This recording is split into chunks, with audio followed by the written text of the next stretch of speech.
And you will hear today and you will see by the time we are done with the programming that you don't only need finance. One of the key things that startups need is actually the non-financial support. And that's something that we do all the time. It's one of the reasons why we are here. Because we know that in this room are budding ideas and dreams. For many of you seated here, dreams that most of us sitting in front can't even imagine, and it's in your head. So what we are here today is to give you, what we are here to do today is to give you that non-focused businesses, so the men you are not left something that we do, where we take you through this training and give you certification. So it is known that you've gone through a professional training to support your businesses. But of course, we are a bank. So at the end of it all, we seal all these conversations with money that you need to start your business and to scale. So these are some of the things that we have for you. And as I said, if you go to some of our stands, our colleagues are there, they will help you. But be rest assured, whether you're a lady, whether you are starting today, whether you're already in business whilst you're in school, you've been doing this for like 3 years, and you need financing to grow, or you need non-financial support to grow, EcoBank is here to support you. Thank you. YEF. I think the next time I would ask that we do UPS, so we can hear the clap offering coming from that far end. It looks like the extremes, we are not getting the YEF properly. So one more time for UPSA? No, YEF. YEF, okay. YEF.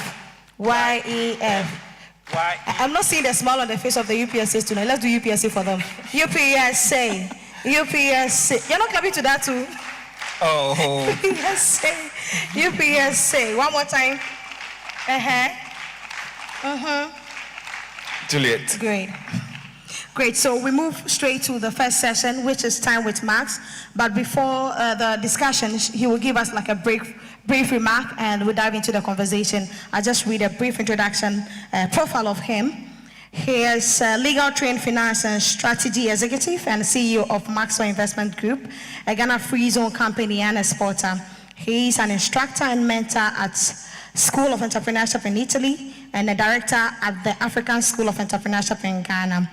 He holds a degree in finance and investment management, law, business administration, and artificial intelligence and machine learning. He is a 2025 Promising Entrepreneur of the Year at the Ghana Business Award, and he writes weekly for the Business and Financial Times. That was a brief profile of Mark. Ladies and gentlemen, a round of applause for Dr. Maxwell Ampon for a brief remarks. Then we'll go into the discussion. A round of applause for him. YEF, YEF, YEF, YEF. YEF, until he gets here. Let's go. YEF, YEF, YEF. Thank you. Thank you very much, everyone. I stand on all existing protocols to say good morning. Good morning. At MIG, Maxwell Investments Group, where I work, there is something that we do. I work with a lot of young people. So once a while, just to shake ourselves off, I'll say Vim, and then you say Vim. So Vim. Vim. Great. It is both a privilege and a responsibility for me to stand before you here today when the conversation is no longer about potential, but the way to get to prosperity. And my tasked by Juliet and everyone at Business and Financial Times, is to discuss lessons from building against the odds. And I will start with a confession. I wasn't really sure whether I should speak the blatant, raw truth or to polish up the story that would sound good on Instagram and Facebook and TikTok. I mean, we all know the polished version. Follow your dreams, work very hard, believe in yourself, and you will get there. Tell me, have you ever heard that before? Exactly. So I thought, it sounds beautiful, but the truth is a bit less glamorous. And since my charge is to talk about lessons from building against the odds, I wanted to pick something that cuts across. Entrepreneurship is also beautiful, but it's a lot of pressure. That's the first thing that I think I would like to put out there. It is responsibility that you have to take on yourself. It is waking up some mornings and wondering whether you are going to fix something that is broke the day before and still having to show up every single day for yourself and for your dream and for your future big man self, big woman self, and act like everything is okay. Before going forward, I would like to ask a question. How many of you here has a side hustle? Do you have a side hustle? By hand, show by hand how many of you have a side hustle. Okay, I see some hands. If you had a side hustle, not if you already have a side hustle, but if you have a side hustle, how many of you would want to scale it? Would want to know how to scale the side hustle? A bit more hands than before. Oh, that's good. Because I believe that entrepreneurship theory is very good. It teaches us the frameworks and the protocols and exactly what to do to build a business. But somehow, entrepreneurship leads all of us individually and together on unique paths, even if we learn the same thing. Our journeys are never, ever going to be the same. I realize that to really understand entrepreneurship, you have to live it. Therefore, those of you that have your hands down, you have to start something now. This is the time to be bold, as Mr. Tara said. This is the time to venture into the unknown in your own small, very manageable way, using the tools that are available to you, like what EcoBank just puts across here. So when thinking about how to approach this session, I thought I'll speak about something that cuts across everyone. So here is something that, it's one lesson wrapped up with other mini lessons before we sit down and take a few questions, and most importantly, take some questions from you. I want to talk about the path to growth, and one thing that happens on your path to growth that you have to remember and keep in your pocket, keep in your purse, keep in your wallet, keep it in your mind. Growth attracts attention. Not every time applause, it's attention. And attention is neutral. Attention is like, I'm sorry, the example that came into my head was like Eba. You know, you can make it into round, you can make it into a square. Attention can evolve. It can become opportunity to some people. It can become pressure to some people. To other people, it can also become resistance. When you are small, you are harmless. So it is the time to try as many things as possible. And I have been in your shoes sitting down there with someone older telling me, try something. And I'm like, how? Try something. When you start growing, after you try something and it starts working, after you are bold, you become noticeable. And when you become noticeable, suddenly you are significant to a lot of people. Significance will change how people treat you when you start growing. And this is all boiling down to the same lesson on growth attracts attention.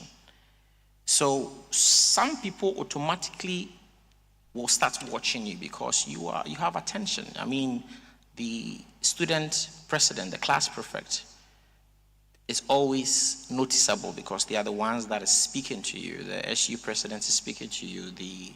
The SRC president is always talking to you. When you become significant, some will clap for you. Some will be inspired by you. Some will ask you, oh, how did you get to where you are right now? Not because you did anything wrong, but when people start to behave this way towards you, it is because success creates a natural contrast. It is just human psychology. And whatever you have become when you start growing, it can inspire a lot of people. And it can also irritate a lot of people. Again, it is just human psychology. Do not take it personal. First lesson. Please repeat after me. I will not take it personal. I will not take it personal. Because it's not wickedness. And this is coming from personal lessons from myself, my mentors, and people that I have consulted over the last decade and a half. When people put things in your path, don't huff and puff. Roll over it. Because it is not about you. It is about them, their own contrast, their own justification, juxtaposition of what you are and what they are. It's just human psychology. And if you want to move from a side hustle to a scalable business, you must understand this very early on. Because scale is about more than just the journey. It's about maturity as well. People your age in other countries around the world are millionaires. That doesn't make you any lesser than them. It means you have to mature as fast as possible, use the tools given you as best as you can, and then surge on, which is important, which is why it is important for you to remember not to take it personal when there is resistance. So I'll be blunt here because this part matters a lot. And also because I have a lot of Gen Zs in my office. Never ever show off your success or your wealth. I'm not saying don't succeed. No. I am not saying don't grow. I'm not saying don't enjoy the fruits of your labor. You know what I'm talking about. I'm talking about the TikToks and the splashing of the monies and those gimmicks that we do. I'm just saying don't parade it. Because when you parade what you have, you invite a silent rebellion. When you boast loudly, you summon a quiet resistance that you did not even ask for. Many young entrepreneurs believe that displaying success commands admiration. And I can understand that comes from a lot of medicals, music, and you can get $1 billion in a month and all of that billionaire status mentality. You came here for the truth. I'm giving you the truth. That is not true. Do not parade your growth. Admiration is unstable. And what you often awaken as I said earlier, when people start admiring you, when you start doing very well, maybe you are selling something, you sell 5 pieces, then you sell 50 pieces, then you sell 150 pieces. You start being admired, and that admiration is very, very unstable, and it can inspire comparison. That comparison can turn into resentment. So the more you flaunt what you possess, without concentrating on how to build it, but to flaunt it for admiration, the more you remind others of what they lack. And it's again normal human psychology. And envy really will announce itself to you. It does not argue publicly. Most people who are envious of you won't come and publicly argue with you. They observe quietly and they wait for weaknesses. The moment you become a shining example of abundance in every room, you also become the target, the glowing target that everybody can poke at. They focus on the one who has more and the one who appears to be showing it off.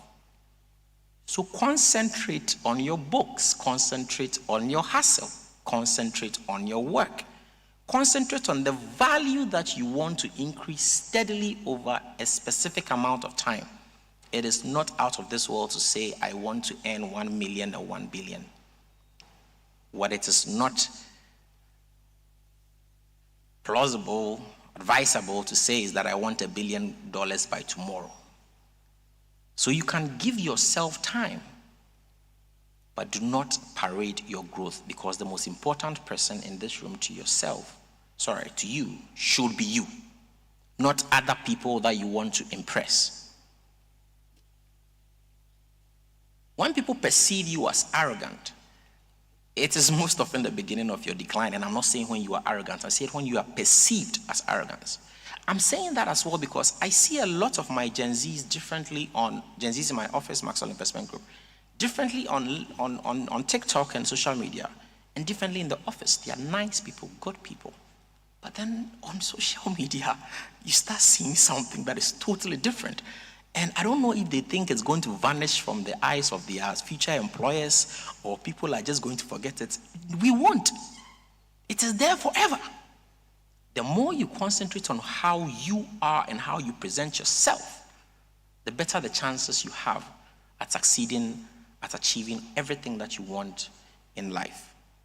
So it is far more powerful to let people suspect your success than to force them to digest it. Yes, you did a deal, you sold something, an uncle gave you some money, and you have it in your pocket. Yeah, you have it, full stop. I thought you wanted to be billionaires. What's 5,000 to a billion? Don't parade your success. Please, repeat after me. Do not parade, I will not parade my success. Louder, please. I will not parade my success. Build quietly, structurally, deepen the structure, and you have to move very strategically. Let your balance sheet, when you have one, speak for itself. Let people ask you, how did you get here? It is wonderful that you've been able to go through everything and get to this point.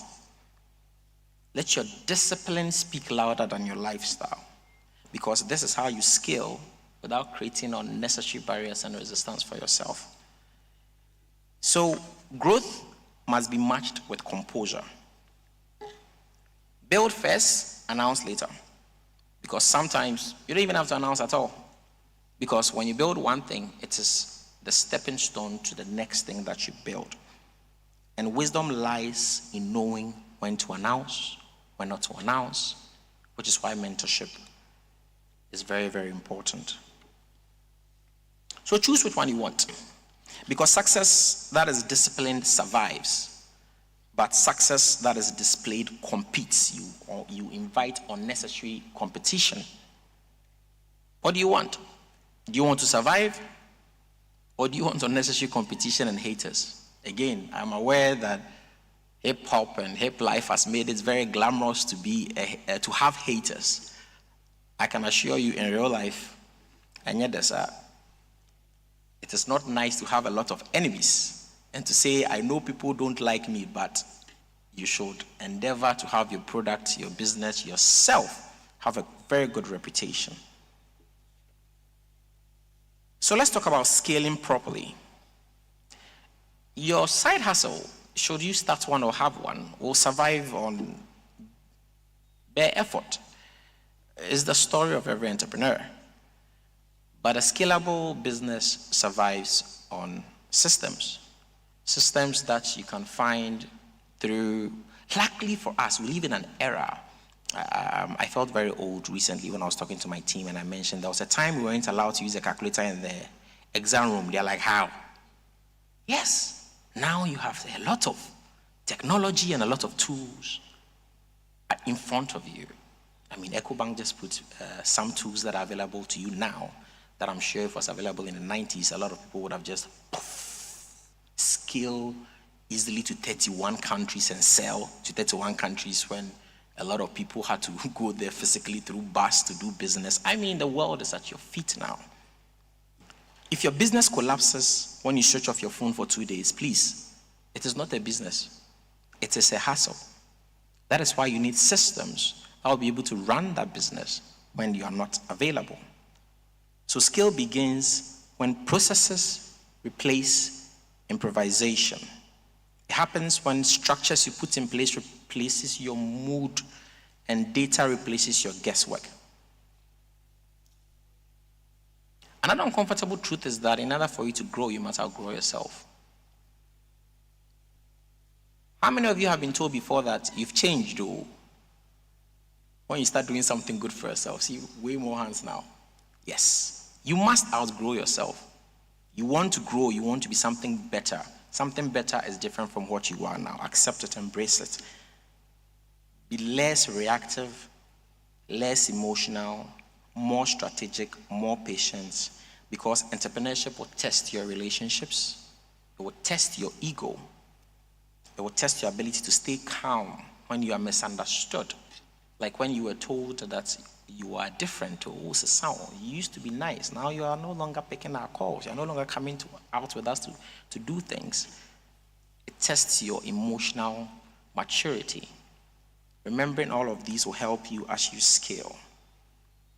Something that has allowed me to survive till today and hopefully will still stay with me as I continue to scale and will stay with you on a journey to having a scalable business is that surround yourself with good people. Please repeat after me. I will surround myself with good people.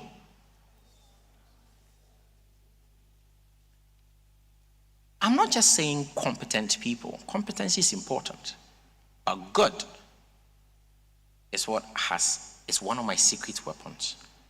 When I look for people to work with, I first check, are they good people? Before I even wonder if they're competent people. My boss used to tell me that a bad deal with a good person, we can always figure it out. But even when you have a good deal and you're with a bad person, chances are it won't work well for you. So people who are secure enough to celebrate your progress, something good happens and you realize that this person is genuinely happy for me. Sign of a good person, keep that person close. Another sign of a good person is someone who doesn't feel threatened when you win. There's also people who understand growth in a way that they want their circle to grow. So people in their circle win and they've won. If any of my staff becomes a billionaire before me, I would definitely drive to their house, take their Bentley, and say bye-bye without saying I won't even ask for permission. Why? Because when one person in your circle wins, you win. Say, if one person in my circle wins, I win. This mentality allows you to grow a circle of influence from a very, very, very young age. You are not in competition with anybody aside yourself. Smile for your friends. When they get an A, shake their hands, give them a hug. If you remember how junior high school was, you thought we were all shuffling, right? Then you got to senior high school. Now you are in university. Same thing when you leave university. A lot of petty, little argument and negativity that you would have encountered in university will mean nothing when you go out into the real world. So your environment matters. Create for yourself an environment of positivity, one that reinforces you, yourself, and everybody around you daily to strive to be the best. Choose wisely who you want to be close to you. Choose wisely if you really want all eyes on you at this stage. Because, yes, success will bring all eyes on you. We are trying to find a lesson on the path to prosperity and success. Because your growth will not go unnoticed. As you win against the odds, you face admiration. Admiration breeds expectation. Expectation breeds pressure. Learn to handle the pressure. And sometimes, as I've already mentioned earlier, admiration breeds resistance. Do not take it personally. When you understand it structurally, you can ruminate it in your mind and place it properly where it should be.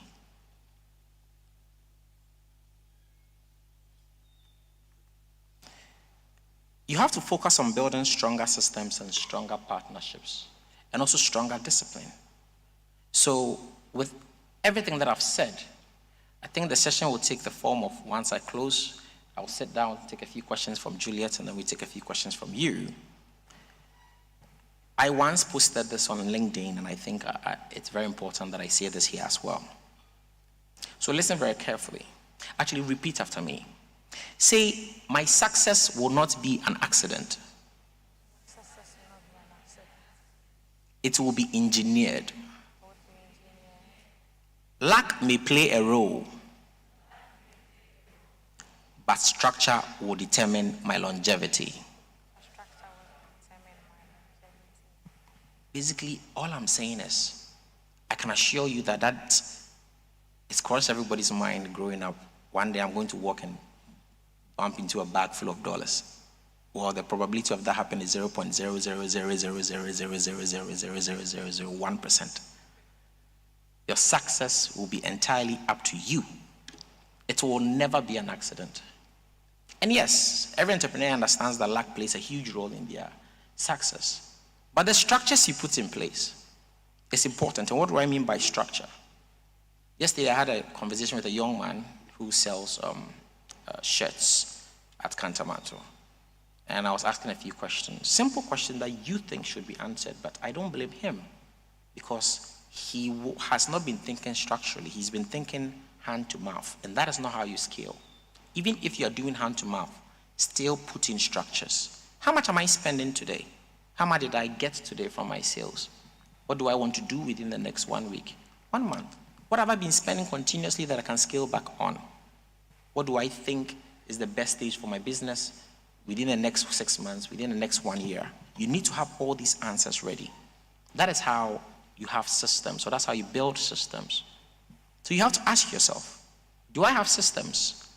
Even in my personal life, even in managing your life right now. Do I understand the psychology of growth?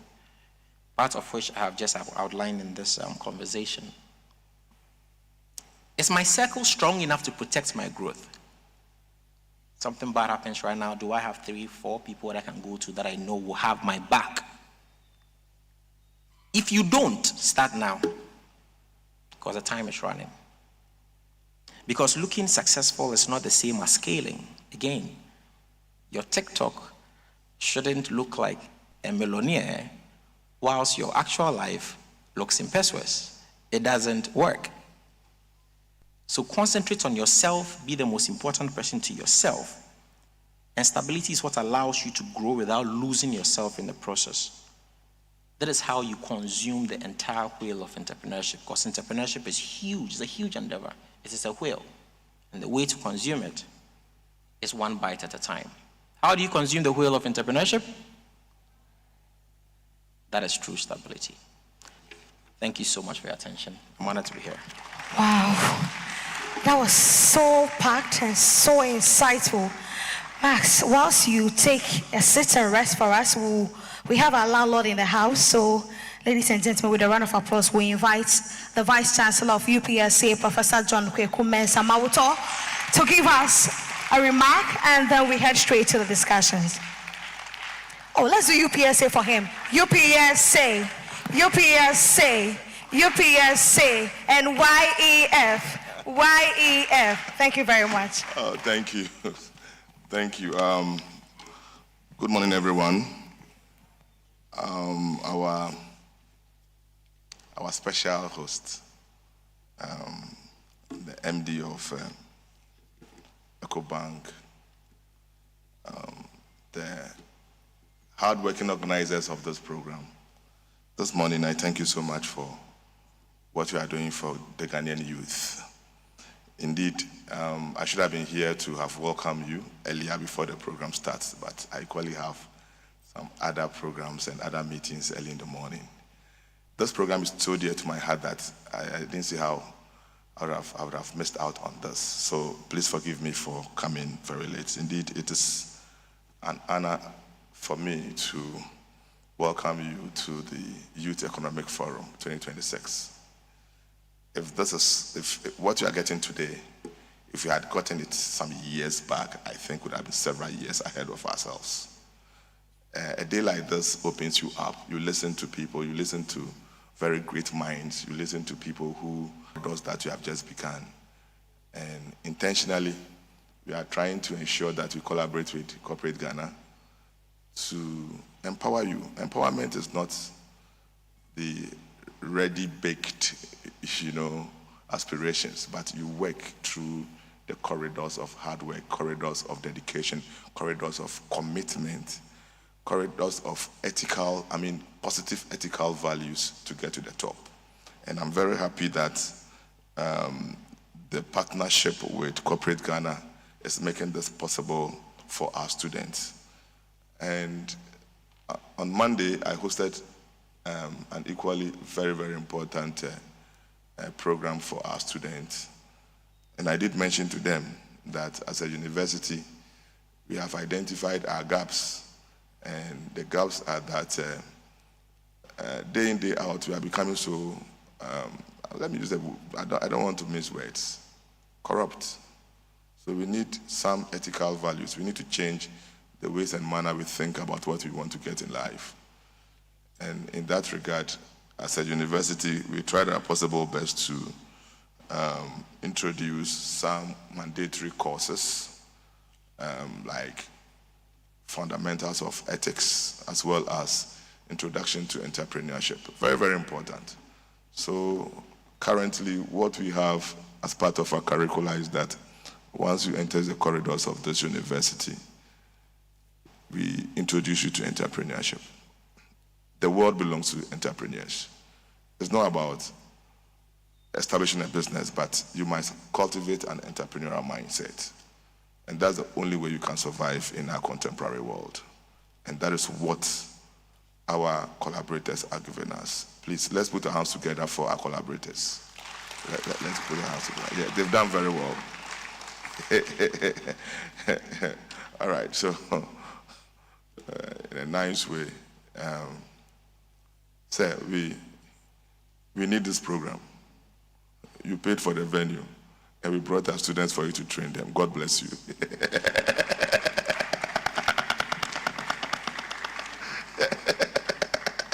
God bless you so much.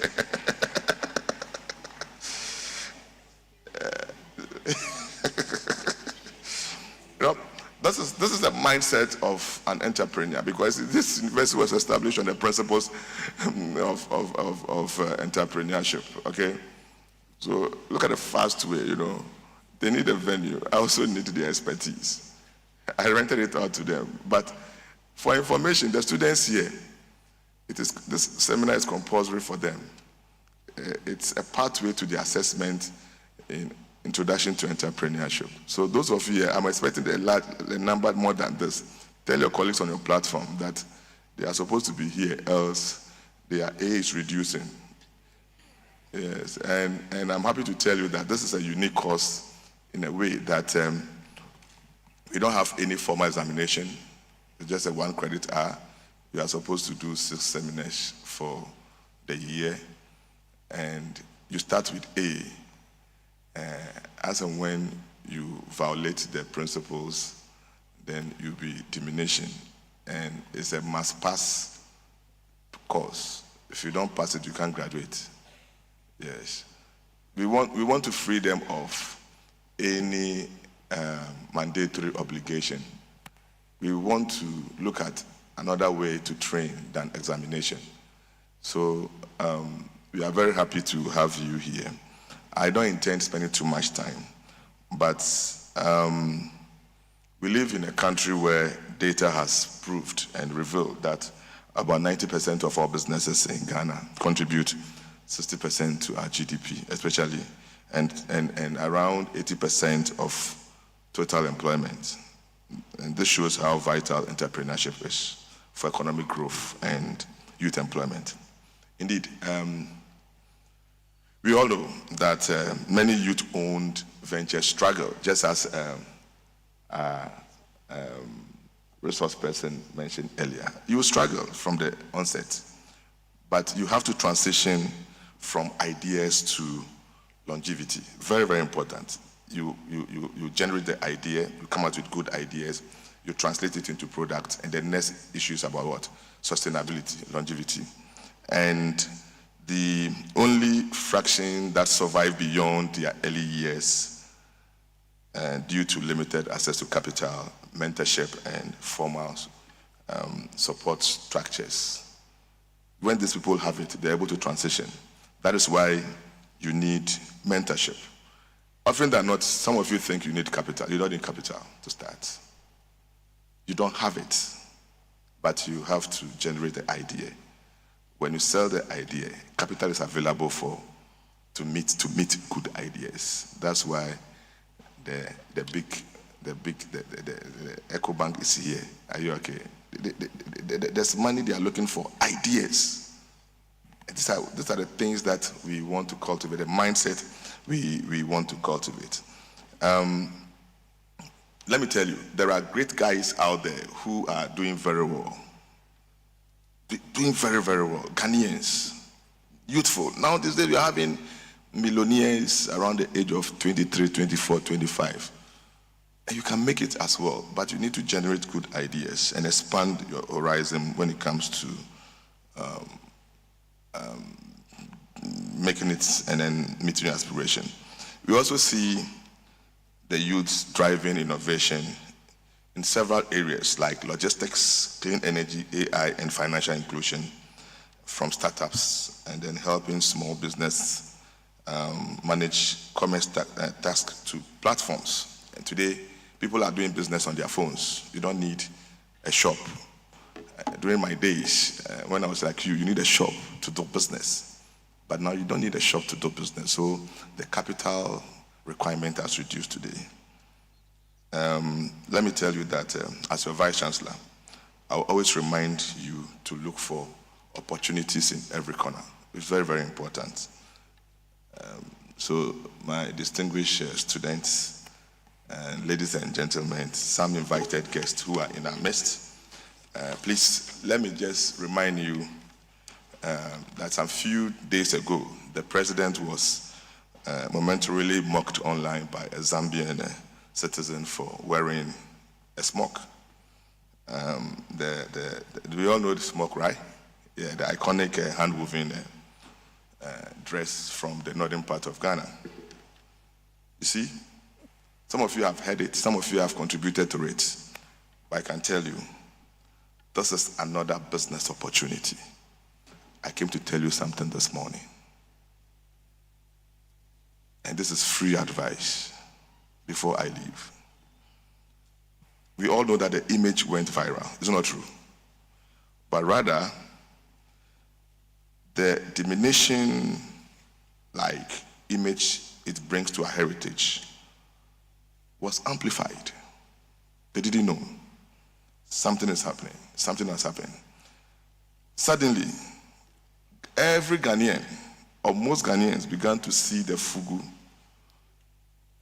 not just as a clothing, but as a symbol of what? Culture, identity, and opportunity.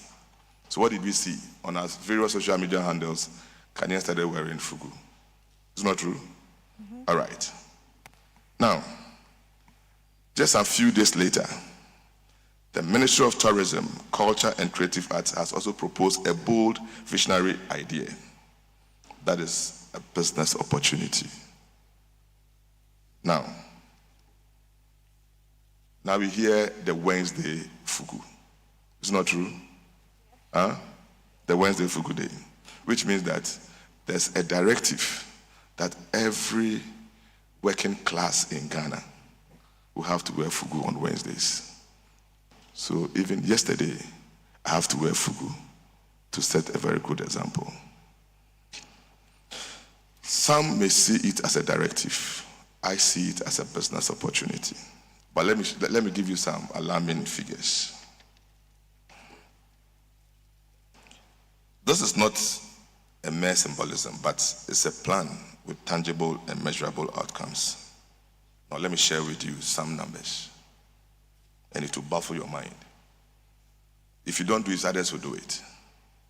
Some of your parents are in this industry, so take advantage of my advice. Currently, data shows that our active workforce is about 13 million people.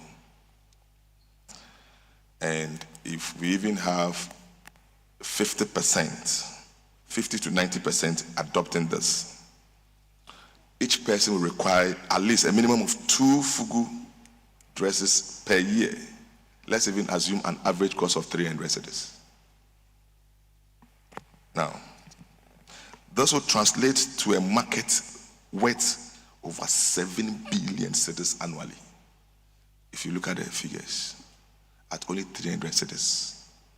Even at moderate adoption, the industry could generate nearly 4 million cedis per year, a scale for current production in the north.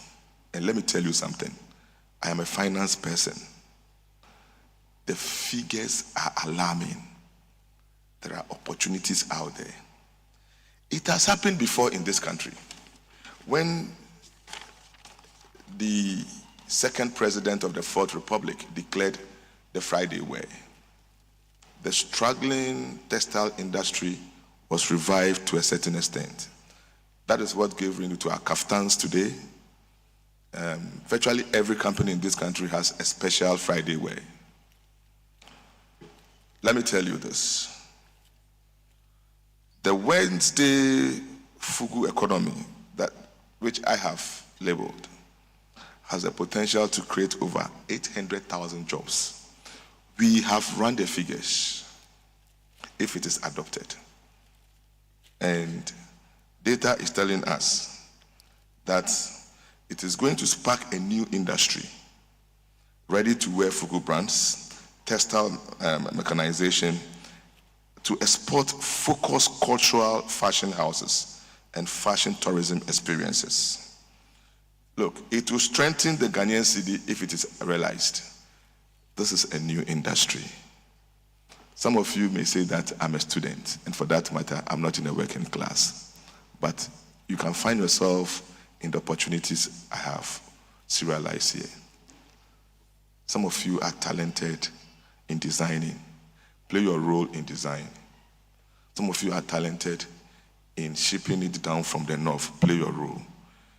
And get yourself involved and be part of the earnest of the projected over 4 billion Ghana cedis. This is free advice. This is free advice from a finance person. People pay money for some of this.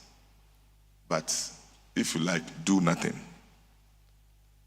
Others who do it will benefit from this initiative. It doesn't make sense. What I'm saying is still abstract. It doesn't make sense. But just wait and let it be implemented fully. I'm just waiting for the day that on Wednesday when I move to the banks, the tellers are in Fugu. When you move to government institutions, which I know they'll make it mandatory for government institutions, we have over 1 million Ghanaian employees on the payroll of controller. So 1 million Ghanaians times 2 Fugu in a year, that's minimum.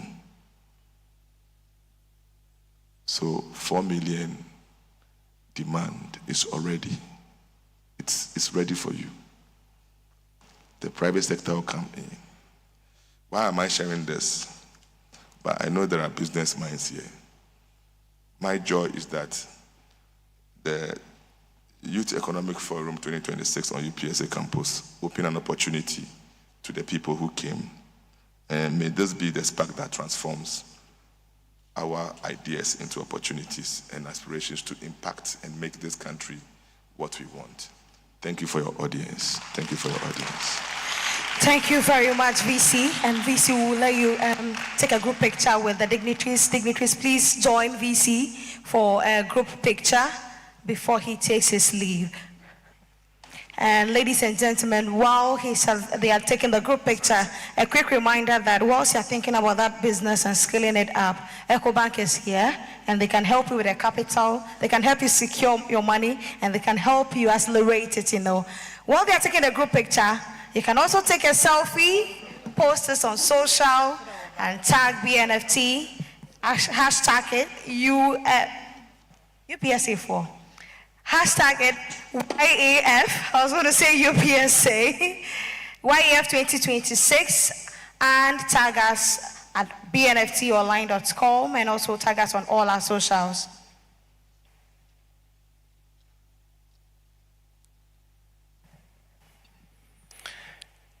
Juliet. Kizito. Please, may I also indulge you to make it out there to register? And as you register with BNFT, make it a point to also register with EcoBank. I mentioned to you earlier that there are some exciting offers.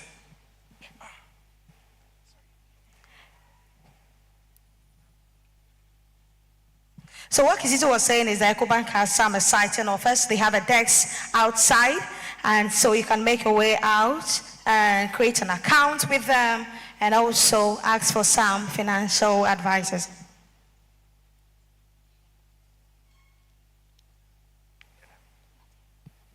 So we earlier had Max, who loaded us with a lot of insight, and so we'll be taking a Q&A. If you have a question based on what Max presented, we'll take it. Make your way to the mic. But maybe, whilst I'm seated here, I want to be the first person to ask a question. Max, I'm taking you back to your 22-year-old self, and I'm saying 22-year-old because I believe the average age in here will be 22 years. If you are 22 years old now in Ghana, starting from scratch, what should be your focus? What would be your focus? And from there, whether you're heading towards the corporate space or you're having creating a business for yourself, being an entrepreneur, what should be your focus now, given how the world is going and the economy is going? That's a very good question, because every 2 to 5 years, I always realize that whatever that I wanted to do in the future, I could have done in the past. So I am speaking from experience when I tell you, start. It doesn't need to be perfect. You are waiting till the perfect moment, till the perfect omen, till the perfect dream, till the pastor tells you it's divine. Whatever you are waiting for, that's good. Keep it. But start something. It doesn't need to be perfect, but start.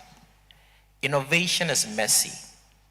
The people that you admire never did it in a very smooth manner. It was up and down and sideways, but they kept on going on.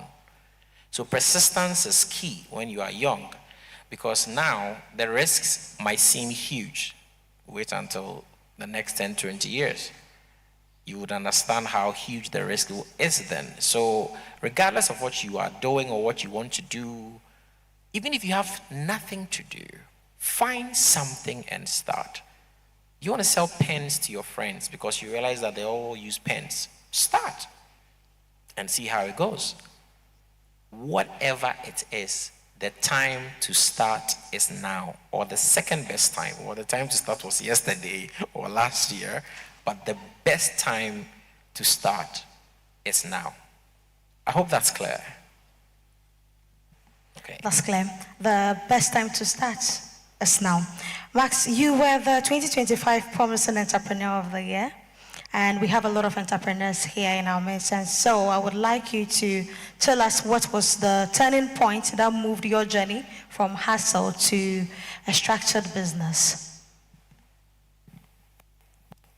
For me, when scaling came to mind, happened when I realized that other companies depended on me in order to have their operations go smooth. More like when you start having consistent demand. So if you are selling something or having a service or product that's moving one day on Tuesday and then the next 1 week or 2 weeks afterwards, I know a lot of people that have social media pages that sell. That's okay, but the moment it starts being consistent, the moment people start consistently coming to you, to depend on you and your services and products to do something, you have to start thinking about systems. You have to start thinking about how to do things. Now, our esteemed Vice Chancellor just mentioned the incorporation of AI. You should have a way to put the systems and the structures in place, and it is one Google search away to find so many tools there. The extent of assistance available to the 2026 entrepreneur is mind-boggling compared to 15, 20 years ago. I'm not that old. I'm also not that young. But I can assure you, start, reach out, look into it, and that solution is there waiting for you. So for me, personally, when I realized I had to scale, just to round up the answer, was when I started getting consistent demand. When things started okay, you know I'm going to work and I'm going to have work to do. I'm going to have clients to serve. If you have the same at a different scale, in a different sector, it doesn't matter. But the moment you start having that, you need to start putting systems in place, because scalability from 1 to 1,000 only come through systems. Max, whilst in the process of scaling, I know challenges depending on the business or the sector you operate in will differ, but what was your biggest challenge and how did you overcome that in the process of scaling? Frankly, it's reputation. Reputation, because nobody knows you. So you enter the system, and I think I've spent a lot of time in waiting rooms because no one knows you. How do you build that reputation then? Tell the truth. Be a man of your word. I'm sorry, Mr. Akwesimenu, I wish I could fulfill this order. I cannot fulfill this order at this time, but the moment I grow or the moment I get to this level of operations, I'll reach out and be able to fulfill your order. I'll keep you in mind. I'll stay in touch. Thank you very much. It's better than saying, oh yeah, of course I can do it, and then disappoint the person. That's one way you can gain reputation.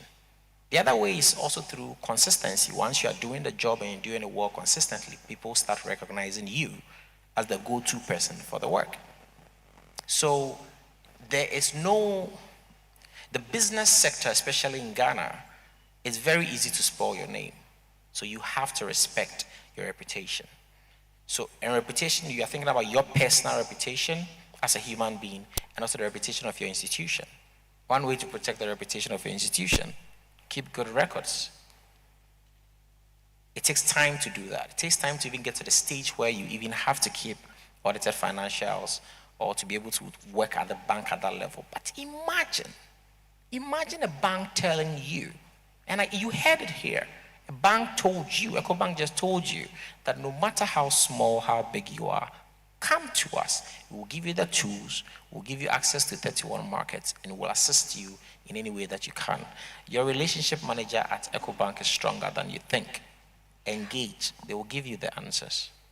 So your reputation of yourself, your institution, your hustle, your business, is one hurdle you need to cross. It's crossed in time, and it's crossed with discipline and structures, as discussed earlier. Max, your earlier response gave me an insight into discipline, consistency, and creativity and innovation. Then now, I'm tempted to compare both.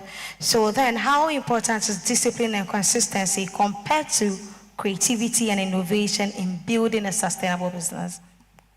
If I have you right, to discipline and consistency as compared to innovation and creativity. All are important, but you have to know what creates what. So innovation and creativity, again, is messy. Don't let anybody lie to you that you have to get it right the first time. No. Seldom do people get it right the first time. That's why I said start. Starting is the first step. You have to take the first step on a long journey. So innovation and creativity is what gets you the ideas, is what gets you agile in the business that you are in or in the idea that you want to execute. But discipline and structures is what gets you to scale. Give me a sector, any sector. The textile sector, as he has said, I did the math, was about 1.2 billion, using 4 million or 2 fugus every year. 4 million fugus basically times 300. That's like 1.2 billion. There's going to be someone really smart who's really innovative and creative, using your words, going to create a fugu that has a charging a power bank that powers your phone, and at the same time, I don't know, it has an air condition inside it, and all of that is going to be fantastic. That innovation and creativity is going to be messy, because the first time they do it, they're going to fail and feel frustrated. I've put in so much hours and it didn't work. Oh my God, I feel so horrible. But you have to wake up the next day and try it again as if it was the first time. That's innovation and creativity. That's what it's used for. Discipline is waking up the next day as if you've never failed before and going at it with all the strength that you have. Discipline is not chopping the money on a new iPhone or in a new shoe when you have the money set aside for the business.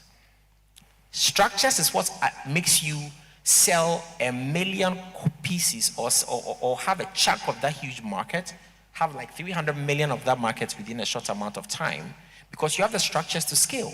Because you went to EcoBank and you're like, hello EcoBank, I just sold 10,000 in a week. How do I scale to 50,000 in a week? And they might give you their enterprise resource management system that will be able to let Beam, able to order and payments, infrastructure integration. All of this is not abstract. People have it. The banks have it. It is one call away. It is one request away. Again, your relationship manager has more access than you think. So discipline and structure will allow you to maintain your pace and grow exponentially.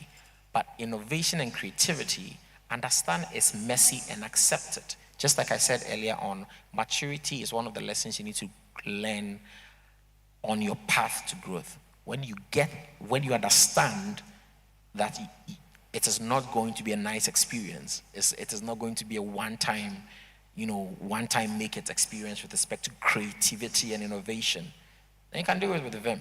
Say Vim. Vim. Right. Max, you talk about structure. So then if I'm not already an entrepreneur and I'm a potential one, and you talk about structure, I'm a bit confused. What structure exactly? I'm just putting my shoes in the potential entrepreneurs here, or those who have ideas, and in turn scaling it up into business. What is the structure about? What is the system about? I came and I parked at the car park. I think my team walked in, I followed them, we registered here. We came in and the chairs were arranged. I was ushered to where I was sit. That didn't just happen. Someone told someone, this is your responsibility. When they are coming, make sure they are doing this, make sure they are doing that, make sure this happens, that happens. One very easy way to have structure when it's very early on is clear definition of roles, or delegating the work that's too much for you. So one way to have structure is, again, I like seeing there's a lot of fashion brands on Instagram now. So let's assume that there's that, right? So they are ordering from Shein and Fashion Nova and all these places, and then it comes in, they go pick it up, and then they have orders and they sell. Imagine you're doing it at a scale where you can't do it alone. A structure will be a well-documented process and a well-defined role of two or three of your friends saying, you are in charge of making the order when inventory goes below, let's say, 20%. You are supposed to check every day and make sure that the moment inventory goes below 20%, you trigger the order. You are in charge of making sure that you are going to track the order and give everybody daily updates until the goods get here. And the moment it gets here, we shouldn't delay, because the time value of money. You are in charge of going to hustle at the customs department and try to get as little, customs on it as possible to get the goods, get the dispatch to wherever the distribution needs to be. You are in charge of engaging with our clients on social media, messaging them every single time, keeping them abreast with what we are doing, posting, exciting things. This is the blueprint for, let's say, an Instagram, and I see it all the time, a fashion business on Instagram. You can apply the same with anything that you want to do. If you are doing it by yourself and if you are doing it off the cuff, that's not structured. Structured is basically having the full picture, but then slicing it up in such a way that it becomes like a puzzle, and then taking a piece of each puzzle, or a couple pieces of each puzzle, handing it over to someone and say, hey, you are responsible. And you are responsible for this person's responsibility. And you might even be responsible for the other person's responsibility. Before you realize a group of friends are behaving like a corporation. That was splendidly explained.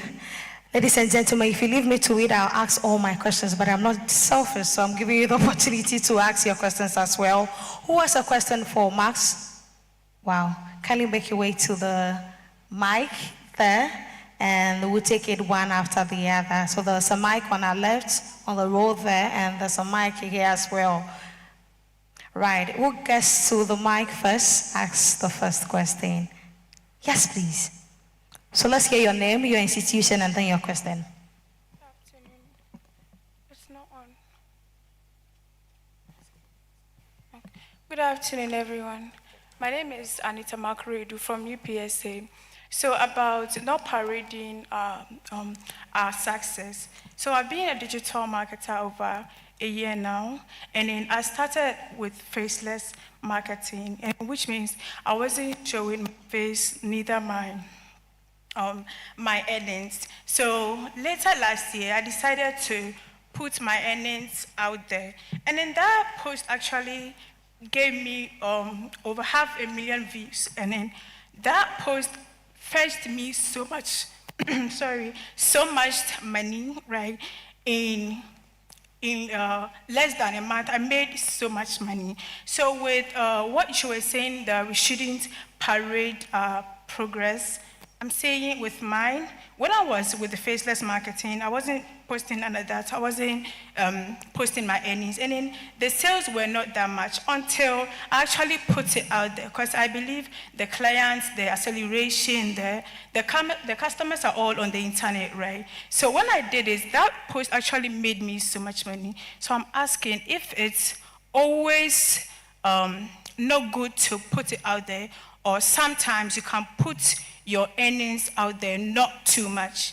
Thank you. Sure, thank you very much. Max, you want to take that? Whilst the second person away. That's actually an excellent question. I think what you did was to reinforce your reputation rather than parade your success. Remember when I said wisdom lies between knowing the difference, when to do what? That's wisdom. It's knowing when to say, oh, I've made this much money, and knowing when not to parade it in people's faces. In the business of social media commerce, or let's say online commerce or social media, there's a lot of fakes.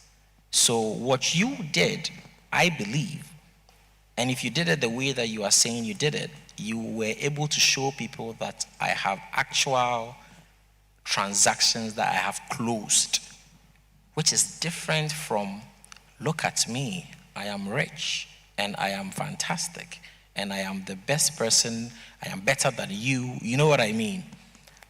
Unless that's what you did and it worked for you, then maybe that might be another case study that I have to look into. She's shaking her head.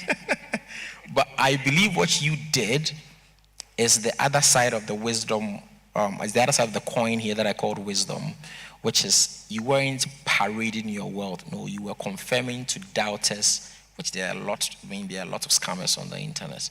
You are confirming and displaying the authenticity of your operation. That is not necessarily parading your wealth. You are telling people that you are real and they should come to you even if they don't know you. I'm assuming that's a message that you sent across. Even if you don't know me, look at what I've done for all these people. Come to me and I'll serve you as diligently and as well as I've served the others. Please, is that what you did? Yes, she's nodding. Please answer loudly. Is that what you did? Yes. Exactly. That's why it worked for you.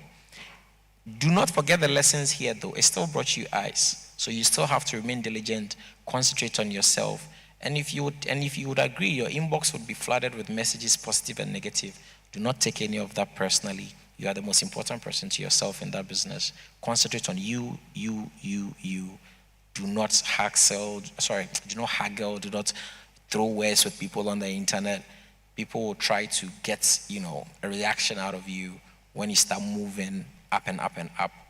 And congratulations, your side hustle seems to be going up. Sure, thank you very much, Max. We'll take the next question and we'll take it from the right. So the guy could.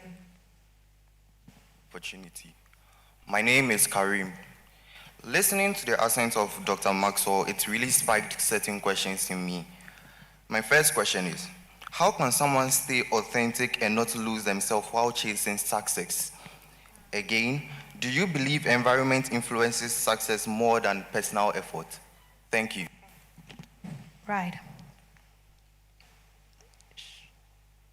Do I believe environment impacts success more than personal effort? I think I'll effort. take that one before I Sure. go to the first one. When you say environment, for me, for instance, and again, I'll speak from myself as an entrepreneur or as someone that had a startup that I scaled to, a business. I protect my environments very well. So environments might not necessarily be where I find myself here right now. It might be how many people do I consistently talk to every day back and forth? You know what I mean? Like, do you have a group of friends you go out with all the time? Do you spend a lot of time with family as opposed to friends? When that environment, you have that environment where you say, I want to have 300 million Ghana cedis worth of the Fugu market that's available right now. And they're all like, hey, Kony, the dreamer. You know what I mean? Now that environment is going to affect your success because it would not reinforce your dreams. It will not reinforce your actions towards your successes. So yes, environment has a role to play. Then we come to personal effort. You are with a group of friends that the day you say you are going to be president, they're like, listen, I'm going to support you. I'm going to call my village and let everybody vote for you the moment you become president. If all of that happens and you don't go and pick the nomination forms, what happens? See, your personal effort, that one single personal effort wiped out an entire vast value that your environment would have created for you. So I wouldn't say one is more important than the other. I would take it on a case-by-case basis, but I would advise that for you, do both. Create a very good environment for yourself in your mind and physically, and then also put in the work.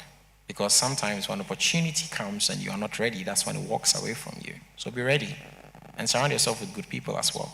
The bit of how not to lose your authenticity whilst chasing success. That's the first question. I describe it as the irrefutable check. That's how I call it in our office at Maxwell Investment Group. We always said we imagine that someone is going to, we always said a tobacco company, but I don't know. We always said we are trying to be good and nice here. A company is going to come and give you $1 billion check and say go and do something bad. What will make sure that we don't take it? And this is real. You enter our office and there's a huge, something we put there years ago. It's called the MIG way. It has 10 values that we put over there. That's how you do it. Who are you? Who do you want to be? Decide now the person you want to be and stick to it regardless. Are you an honorable man? Are you someone that, recently I also heard that this is just how things work. You know what I mean? Are you malleable? Is your morality malleable? You have to decide who you want to be, and as you move on, as you keep on taking the steps, as you keep on doing what you need to do in order to survive, keep those things non-negotiable. When you have strong non-negotiables, you can do everything else. So if your non-negotiable is, I'm not going to steal, you can do a lot of things without stealing, right? You don't have to be a thief to survive. So just pick the values you know that is non-negotiable for you. And if you're the leader of a team, pick for the team, speak about it, and then stick to that within any environment or framework. That's how you don't lose yourself. Did I answer your question, please? It did. Great. Thank you. Thank you very much. We are a little behind time. We'll take the rest of the questions very snappy and the responses very snappy as well. We'll do all that in 10 minutes. So we take the next question. Yeah. Hello. Please, my name is Dampari and from the University of Ghana. My question is, you were speaking about how the youth can utilize their talent, how we should go all out. We shouldn't stop trying on the first try. Like the first one, if we fail, we have to keep on going. So my question is, the youth, what I've noticed personally is the youth are actually really trying. Because let's say right now, there are a lot of social media influencers, there are a lot of youth trying to put themselves out there. There are a lot of dance academy, like a lot of things that the youth are doing to put themselves out there. I know students who are working and schooling at the same time, meaning the youth are really forcing. But then, do we get the kind of support we need? Do we get the kind of help that we need? Is there any help for us at all? And if there is, how do we assess them? Or we just have to keep on trying far, and we just keep on trying until whatever happens. Thank you. Thank you. Let me stand up to say this because it's very important that we get this. It is the unrefined truth. I want you to say what you said last week. You don't say I'm far now. That's also any biome, right? That is entrepreneurship. We theorize entrepreneurship too much. I can assure you that someone tried 1,000 times. Have you tried 1,000 times? Has your friend that's complaining tried 1,000 times? The Chinese are not sleeping. They are coding. They're doing so many fantastic things. Recently, I checked and I got the data myself on how many hours we spend on social media every day. Let's do the simple math, right? Let's assume that we spend, is it 1 hour, 2 hours? We know it's more, right? Okay, so let's say 2 hours a day on social media. 30 days, round figure, that's 60 hours a week. Sorry, 60 hours in a month, right? Times 12, 720 hours. I mean, how long are we directing that energy on damn scrolling when we could be doing something else? Entrepreneurship is not a very beautiful thing. The ending is nice. It's nice when you finally buy that car you wanted to buy for your mom. But the process is something that once you accept to be what it is, then you can actually go at it. It is exactly what you are talking about. It is trying and trying and trying. It's about knocking on that door and it's closing, knocking on the 99th door with the same vim and vigor as you did the first one.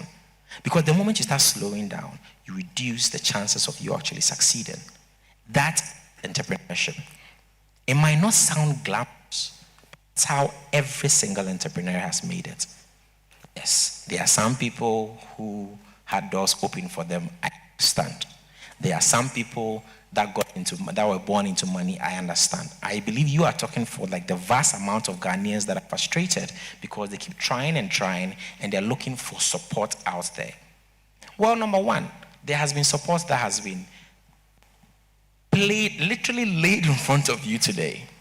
EcoBank is here, ready to support. Business and Financial Times ready to support. There are a lot of institutions that are saying they are willing to support.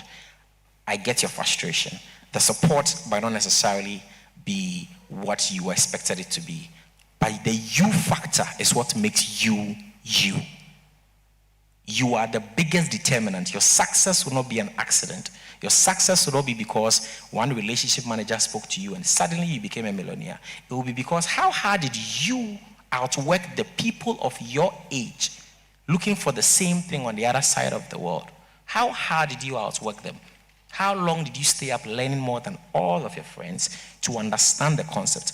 Maybe she's very smart. She understood it in 1 hour. Maybe you have to spend 3 hours to understand the concept. Did you spend 3 hours to understand the concept? I'm just trying to say it's messy, but it's the truth. If you push hard enough, you never know where the next door is going to lead you. The only way you fail is when you give up. Are you going to give up? No. Are you going to give up? No. Then let's not give up. Sure. But that's the honest answer. Sure. Are you okay? Yeah, thank you. Great, thanks. We'll take the next question, and our 10 minutes is reduced. We'll take the next question from the side. Thank you very much for the opportunity. My name is Abdulatif Mohammed. I'm a student of UPSC. In the beginning of the program, I was actually curious to find out why the youth, because it is believed that with age comes wisdom, and what an old man will see standing on the ground, a younger man will see standing on a mountain. And then secondly, I was actually curious to find out your story. You may mention that you'll be speaking the honest truth, and I believe you sugarcoated it. I want us to tell us your story, your challenges, how you overcame the challenges, and the motivation that keeps moving you as you are standing in the spotlight. Thank you very much. A very good question. Right. Do I have time? You don't have time though, because we're having other sessions as well that will be touching on similar issues, and we would have to the opportunity to still ask questions. I'll just allow you to take 2 snappy, and the rest could keep their question down and ask us during the next session. Could we all agree on that? Yes? Thank you. So we've taken 1 here already. We'll take the rest 2 from here, and the rest can put theirs down, and we'll take it during the next session. Will that be fine with us? Ladies, smile. We'll take them, okay? Right. Thank you very much, Max. So let's take the rest 2, and then you respond to all of them as I go. Okay. Snappy. So let's take your name and also your question. Hello, my name is Aisha Razak. I am from the African Science Academy. My question again goes to what you said about parading yourself. So you mentioned that it is very, very important to not parade yourself unnecessarily on social media. However, as you have rightly said, we live in a society where everybody is sharing every single certification, every new skill, every new connection on TikTok, Instagram, and LinkedIn especially. So we also, well, someone like me, I would also like to put myself out there, make meaningful connections, make networks, find funding opportunities and partnerships. How then do I know what to share and when to share it? Okay, the next question. Hello, my name is Atekwa Larina Josang, and I'm from the African Science Academy. So during your presentation, you made mention of businesses and scaling up, especially in terms of startups. So I want to ask, as someone who is aspiring to be an entrepreneur, I want to ask, at the stage in which I am, how do I train my mind to think like an entrepreneur? And also, I read somewhere that the most pressurized thing right now at my stage is not just to think about the idea. There are other things that I have to also take into account. So according to you, what was the first thing that I need to learn in my journey to become an entrepreneur? Sure, thank you very much. Ladies and gentlemen, please take your seats. Okay. Max will respond to that snappy and we are I'll done. take the last one very, very, very snappily. The first thing you need to do is to start. What you need to get or what you need to learn to start is basically Entrepreneurship Essentials 101, right? Which is, I'll repeat again, start. You can start on a piece of paper and then kind of bring it to life. Everything is on YouTube. Everything is on the internet now. You can make yourself better through learning through certifications like the second lady spoke about. The Vice Chancellor just spoke about Entrepreneurship 101 here at UPSA. There are things that you can learn to give you the framework that will be able to give you certain tools that will increase your chances of success. But don't forget, everyone's life, everyone's entrepreneurship work is different. So you might all be using the same tools, but it will be different for you than it will be for the next person. That which is why I say, it looks like you have an idea. Start it, and let's see what happens. And then I think the second lady spoke about the when to know when to show off your successes and when not to show off your successes. Again, that's why I rightly put over there that wisdom is knowing when to and when not to.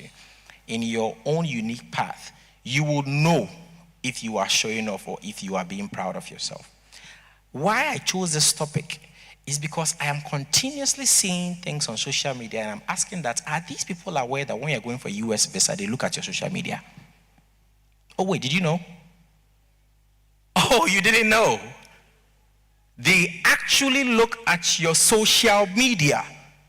So if you're going to put some lyrics of some words and throw some CDs in the air and they are looking at that and it would advise their decision on whether to give you a visa or not. I don't think we are really understanding the use of this social media. That's why I picked this topic, because I'm seeing it block a lot of opportunities for people. Because even as a Maxwell Investment Group, before we hire you, we check out your social media. Because you come and sit in front of us with a nice suit and nice tie, all the nice things in the world, and I go on social media and I see something totally different. That's who you are, because that's what you thought nobody was looking at. So it's not about don't show off your certification, no. It's not also about hiding everything that you do, no. I'm saying attention breeds inspiration. You might have inspired someone to take the course that you took. That's good. Understand that can also breed resentment. And when it comes, do not take it personally. When you know, then you will know how to handle it. If it's positive, it comes, know how to handle it. If it's negative, it comes, know how to handle it. But knowing, at least being told this today, empowers you to grow a bit more steadily. And then the first question, I think it was a too far.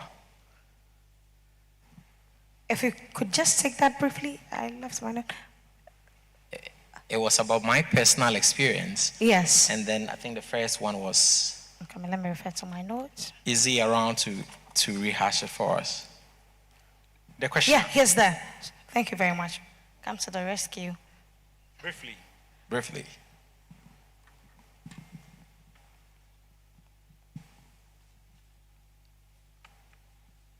All right, so my question was, why the youth? And then secondly, Sorry, why the youth? why the youth? Yes. Why not the aged, who have more experience, who see more ahead than we? And the second question was, what motivates you through the challenges and the obstacles as you stand in the spotlight? Okay. Yes, please. Thank you very much. No. You see the way you're walking? How old are you? Pardon? 19. 19. You have very good knees. He's walking very. I didn't think I'll grow old this fast, I'll be frank with you. My knees hurt. And I'm waiting for you. My social media handle is, this is the max on all social media platforms. Maybe 5 years' time or 10 years' time, message me and say, Charlie, Dr. Mark, you told us so. I'm telling you, you are the future. It's now. It's you. You can do it now. Waiting for 5 years doesn't change anything. You will learn something new from the course you're studying, but I'm assuring you, when we say you are the future, it means that the people that you called adults were you, and then they transformed through time to look older, but with the same mind in their head. It's just had certain skills and certain knowledge that they had added to their experience. So if you are the future, what would you want to put effort into who you are going to become or who you are now? And that is how the so-called aged, you guys are making me sound so old. That's how the aged is treated you, because it's more like, do we invest 10 years of effort into us when we are going to be even more aged? Or this very good knees 19-year-old man who in 10 years is going to still be very, very strong? Then you have artificial intelligence. Then you have automation. Then you have Industry 5.0, which I don't want to go into. These are all things that make you a better competitor now at 19, now at 21, now at 18, now at 25, than 30 years ago, the 25-year-old people. So then you have to wait till a certain age to compete. Now you can compete now. How old do you think iShow Speed is? He's about 21, 22, right? I believe he's 2 years older than you. So yeah, show me speed.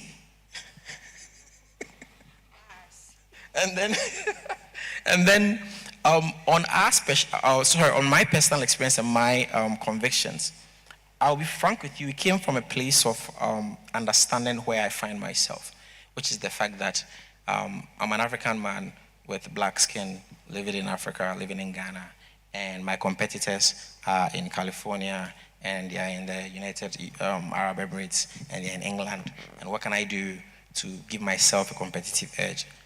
Yes, the system helps because I have a very strong banking system, or I have banks now that come out to tell me, like just she said, come and we will help you. Please, it didn't used to be like that, right? It didn't used to be, I'm shocked. It didn't used to be like that. At first, you would not even get anywhere with the banks until you are highly formalized. Now, the banks are telling you, who doesn't even have an idea, come and let's talk. It's to get an edge, because entrepreneurship is the only way that, in my view, you can have your own future in your hands. If the highest determinant of who becomes who I am is me, it sounds better than me thinking that the guy holding the camera over there has the right to determine how big and how small I become. So that was one of the most powerful forces for me. And secondly, I wanted to build a community. Community doesn't necessarily mean like community, Madina community or Ghanaian community.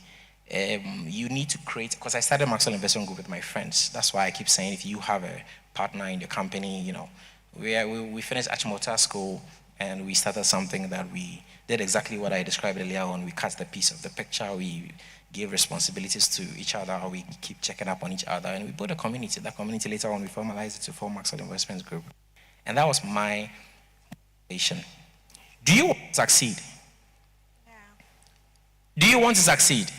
Yes, we want to You succeed. are the biggest determinant of that success. And your success will not be accidental. It will 100% depend on you. Sure. And if you want it to depend on you, have entrepreneurship spirit. Incorporate what you've mentioned here today. Call the bank. Formalize your processes. Put in structures. Have your ideas tested. Fail. Oh yes, it's part of the success journey. When something doesn't work, it's technically called failure. But frankly, only when you quit is when I call it like a total, like you've lost. Let it not work. Adjust it. Try again and again and again and again. And then you will become the architect of your own future. Say amen. Amen, Max. Amen. Thank you very much. Our session has been very insightful to the extent that we have to stand up. Thank you. Max, you wait for a picture? Max, a picture with the... Yes, our session was very insightful that we all had to stand up from our seats. We'll do a picture. Kiss it over to you. Thank you very much. It is getting exciting, right? Is it not? If it is, then let's hear our special clap.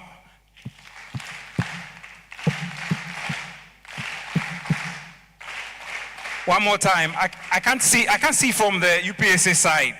I can't see from the UPSA side. All I see is the white angels. So let's do it one more time.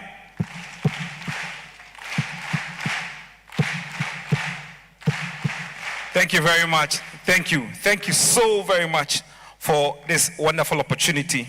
I did remind you way earlier that for your participation, there are some exciting offers for you.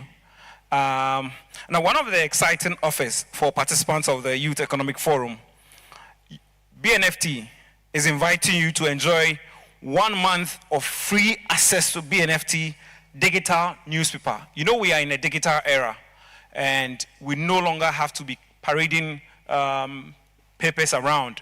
So with almost every one of you here holding a mobile phone and one form of smartphone or gadget, BNFT is asking you that you have an opportunity to access our digital copy. That is why it is important for every one of you here to register. Go out there and register with the BNFT. And once you are done with your registration and you have a tag like this, please casually walk to the EcoBank stand, the Pan-African Bank, and also register, because there are more exciting offers coming. As part of BNFT's commitment to empowering young leaders with credible business and economic insight, a special promo code has been created exclusively for forum participants. Use a promo code to unlock premium news, in-depth analysis, and market intelligence at no cost for 1 month. Stay informed, stay empowered by the BNFT. Let me remind you that we are here at the Youth Economic Forum 2026, powered by the Business and Financial Times newspaper. This forum, once again, aims to provide the platform for competition, dialogue, training, enabling the youth to showcase ideas while engaging policymakers, industry leaders on the future of the nation's economy. Our theme, once again, is from potential to prosperity, youth driving the new economy. Now, before we move on to the next session, I'm going to invite one very special and important personality. I think she's been here before, or she was acknowledged. But there was a question much earlier, during the introduction, and we're asking participants to share their expectations with us. I think a question came across, and then we are going to ask the Executive Director of Morishet Foundation to respond to that question. She's in the person of Madam Ambra Yurenchi. Please let's welcome her to respond to that question for us. Thank you. Yeah. You want this? You can. Oh, you too. Yeah. Thank you. Thank you. Can you hear me? Oh, you can hear me now. Good afternoon, morning, everyone. How are we doing? Seems a bit dull here. I don't know. Maybe next year we need a DJ to liven things up. Maybe Morishet will support with that for next year. It's so great to see all of you here. It's just amazing. This is a forum for you, led, and what we're even most excited about is that it's led by youth. And so it's great that you're now getting a bit warm. I know in the morning, maybe because you are a bit hungry, maybe you've dashed out to get something to eat, you're now more engaged, sharing your thoughts, sharing your ideas. There was a question that came, what does Morishet, or why is Morishet engaging with the Business and Financial Times? It's basically what I just said. We're here to promote youth. You are the next generation. Right now, the 60% of Africa's population are under the age of 25. In 100 years, I definitely won't be here. In 50 years, you guys will still be here. And so this is your time, this is your opportunity to shape your future. The one thing that I wanted to just say, and I'm not going to take a lot of time, I'm going to talk a little bit about one of our programs, and we have one of our program partners here who's going to express a little bit more about what we do, is that you need to have audacity. Our wonderful fireside chat talked a lot about social media, about the things that we're doing, about how young people are taking up space, about how they're pushing things forward. This opportunity here today is a huge opportunity. And this is what Morishette is pushing for. Some of you were mobilized through Morishette from other groups, university groups on campus and things like that. And we want you to continue to engage with the Business and Financial Times, with the Youth Economic Forum and the Youth Economic Network that they have. So this is your opportunity. Get on LinkedIn, get on your social media, promote this. Have these opportunities. And I'll tell you from my experience, because maybe you can tell, I mean, the wig is covering it. I have a lot of gray hair. I'm a bit older than you. I like to say that I'm not. But when I was, let's say your age, 19, 20, Facebook was the thing. I was the same age. I am around the same age as Mark Zuckerberg. And Mark Zuckerberg sat in a college dormitory while I was also in college and came up with his friends for the idea for Facebook. Maybe you guys don't use Facebook as much anymore because now Snapchat, Instagram is all the thing. Facebook owns Instagram. Facebook owns WhatsApp now. Meta owns this. We were the same age. So have the audacity, run with these things. Morishette is here to support you with that. So we'd love to hear from you. Our socials and our Instagram and our website are all there. We want to continue to engage youth. We want to provide the platform with partnerships like the BFT to promote youth as well. The last thing I'll say on the side of Morishette, and particularly around the economic inclusion of youth, is this opportunity with EcoBank is probably the best opportunity as a youth you could have. I had a bank account that my mom set up for me when I was a child. And when I got to university, I, with my big self, went to the bank and said, I want a bank account. And not knowing that my mom had already set up a bank account for me. And they said, oh, you've been banking with us for X amount of years. And I said, really? And they said, yeah, we had this little package for babies at the time. And they converted it to a youth student account. And that really has given me access to opportunity as an adult. Because what I've done, even though there was no real money in that account, is built a relationship with the bank. And so for young entrepreneurs, young individuals, even if you're not going the entrepreneurial path, you're just staying in corporate, you want to work for an organization, you're going to need access to maybe a facility. You're going to need access to, you want to have a good banking relationship. So this opportunity that EcoBank is providing is quite the best opportunity for that. Morishette, once again, we work in 4 different areas. You'll see education, energy, governance, social equity. You as youth, we want you to engage with us as we continue our programming. Under the social equity, we have a program that we're launching with UNICEF. We're hoping to continue to engage with UNICEF, with the Business and Financial Times, under something called U Reports. And I'll invite UNICEF to kind of come and give some small, brief explanation as to what U Report is. But it really is a platform for you to continue to engage as youth. I, every so often, always say I'm going to tweet. I'm on Twitter. Maybe one of you can maybe tag me or something, and then we'll start the response. But I think it's so cool and so interesting how you guys have these, like, especially Ghana Twitter, you guys have these conversations and you talk about things and you talk about social issues. And UNICEF, in partnership with Morishette, has this U Report platform that we just want to also talk about briefly. So I'll hand it over to my colleague at UNICEF to just speak about that briefly. And yes, thank you. Thank you very much, Ambra. Nice to meet you all. I'm Benjamin Datson from UNICEF Ghana. I do communications for UNICEF in Ghana here. And I have my colleague, Raf, and another colleague there, Bismarck, out there. They are here to support me. Do anyone know about UNICEF, what UNICEF stands for? What's the full meaning of UNICEF? Can anyone tell me?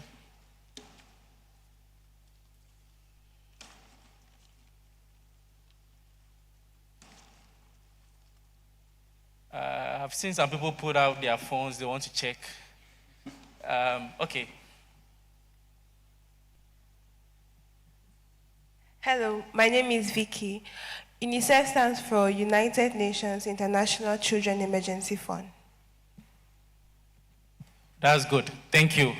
So that's the right abbreviation, the full meaning of UNICEF. But then, because at those times that UNICEF was established, there were a lot of emergencies around the world. We had emergency there. Now we have dropped the emergency from there, and now it's United Nations Children's Fund. So if you see that, it's also okay, it's right. But now it's just United Nations Children's Fund. And UNICEF was established after the World War, and it's part of the UN agencies that were formed. We have WHO, we have other UN agencies out there that we join. But UNICEF is specifically for children and for young people out there as well. And we do a lot of programs. We engage young people through education, water and sanitation, child protection, policies with governments, politicians. We work with the health ministry as well to look at nutrition programs and other things. We also work with different agencies, and our partnership with Moreshet has been very great, where we are working with young people to equip them with skills, with platforms that they need to grow. And one of the platforms that I want to talk about is YouReport. And before YouReport, we also have other programs. Maybe I'll mention briefly before I go into YouReport. So we have Yoma, where you can go there. I heard someone asking about where can I go to learn skills or do certification over there. So we have Yoma, where you can go there, you can do a lot of courses over there. It's free for everyone. So once you do courses there, it's internationally accepted. Wherever you go and you show the certificates, people will recognize that, yes, this is from UNICEF. So YouReport is one of UNICEF's young people's initiative. It came about when young people sat down to say, every day governments do policies, they create things, and we are not heard. Our voices don't get there. Even though we do programs, we share our voices and all those things, we don't get to feature in those policies. So what they did was that, okay, let's create a platform where we can share our voices, consolidate it, and share with governments. And they went to see UNICEF to see how best they can work with it. So UNICEF gave them all the tools, internet, the resources, everything, and they built the tool. That's called the YouReport that we have today. So YouReport was actually initiated by young people, created by young people, and it's run by young people. So they came up with a platform which is an online platform, and we have the online, offline activities that we do, but the online platform is a platform that reaches everyone, wherever you are, whether rural areas, whether you are in the city. We have different channels you can reach out. So in Ghana here, we have the SMS, we have the WhatsApp, and we have the Facebook. That's where we can reach YouReport Ghana. But in other countries, we have Viber, we have Instagram, we have other platforms there. And even we have the app where you can download and even engage on the platform. So these young people created this channel, and they started collecting feedback from different organizations, different teams, different young people, and they collected it, and it was great. And they shared it with UNICEF. UNICEF shared it with the government, and was massive in that country that it started, I think Uganda, where the movement was huge, such that UNICEF said, wow, let's scale it up for other countries. And it started spreading, and it was in Ghana in 2018. And it's been in Ghana throughout the years, and we have been using it to affect our programs. One of the programs that we did was that, I don't know whether you know about the SDGs. Is anyone here who knows about the SDGs? The full meaning? Please, I have some souvenirs there, so some people can bring it for me so that I can give it to the people asking the questions. My name is Mevey. The SDG means the Sustainable Development Goals, and those were developed for 2030. What's your favorite SDG? Climate action, that is. Climate action, yeah. Someone wanted to say something. Is anyone who wants to talk about one of the SDGs that prefers?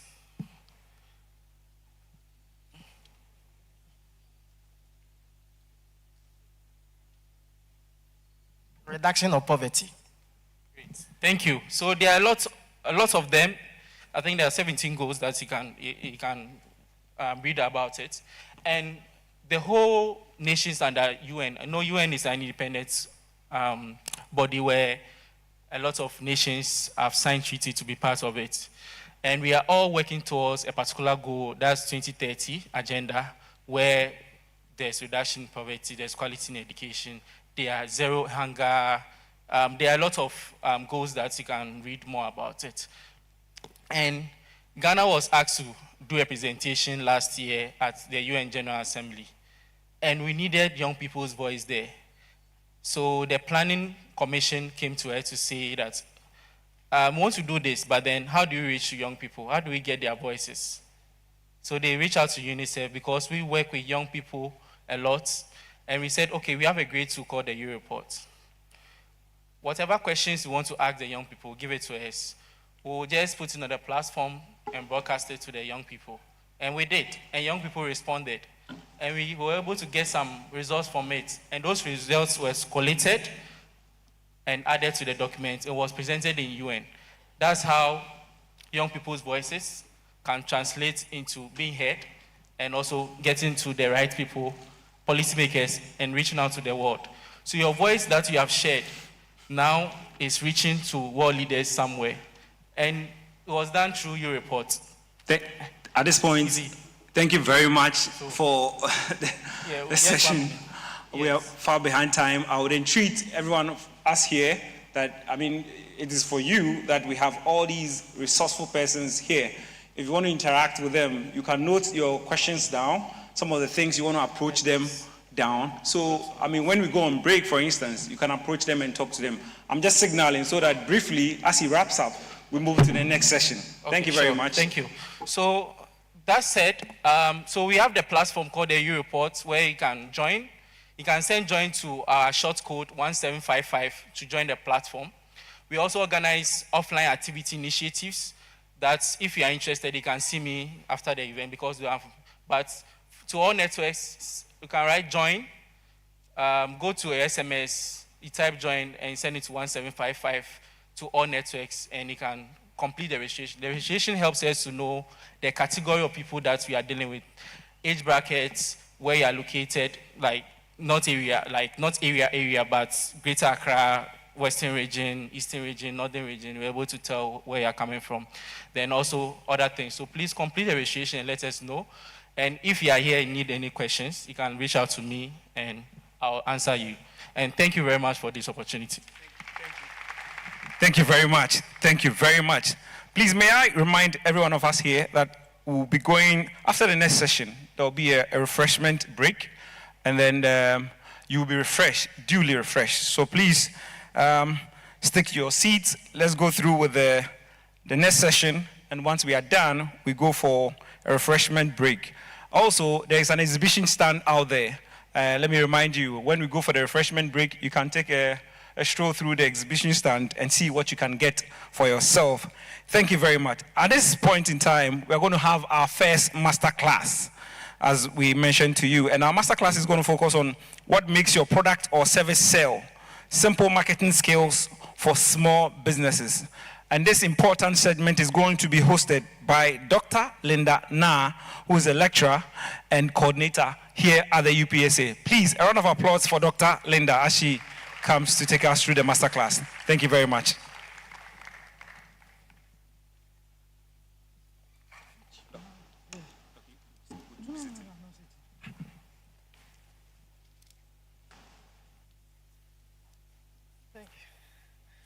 Good morning. No, I want to be free. Thank you. They want to lock me down here. Why should I be locked? No, I want to be free. You're all looking good. Nice to see you all. Nice to see you, Regina.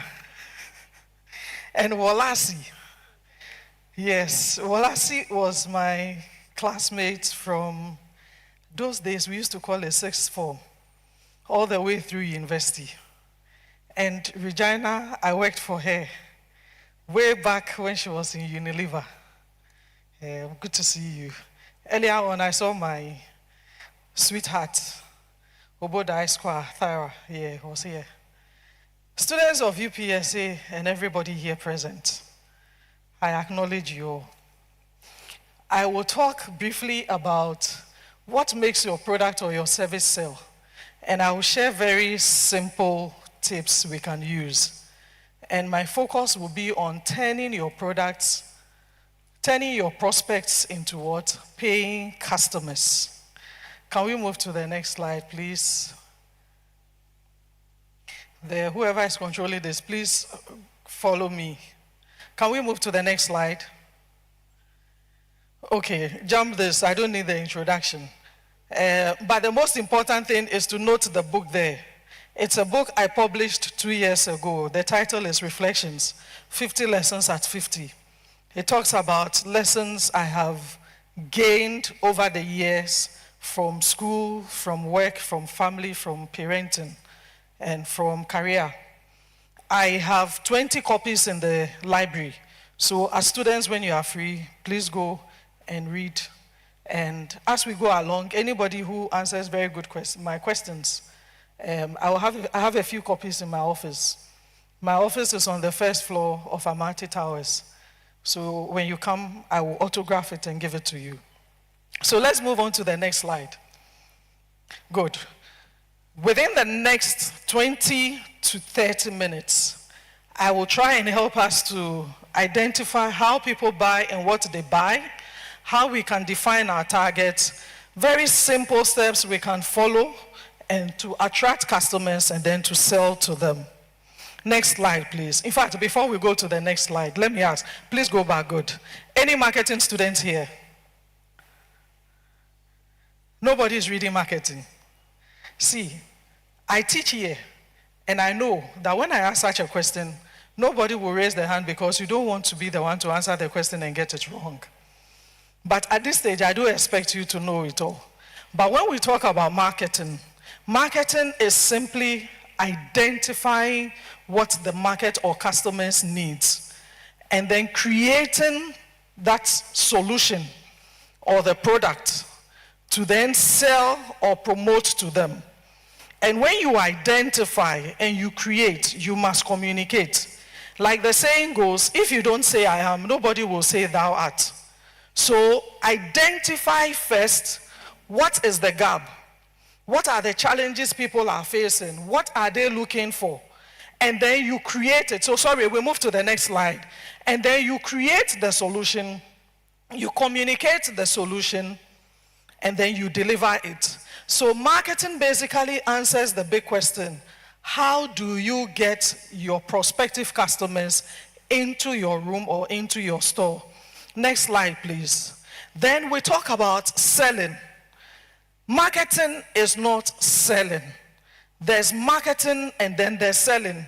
Selling is the process of persuading a buyer to exchange money or value for a product, service, or idea.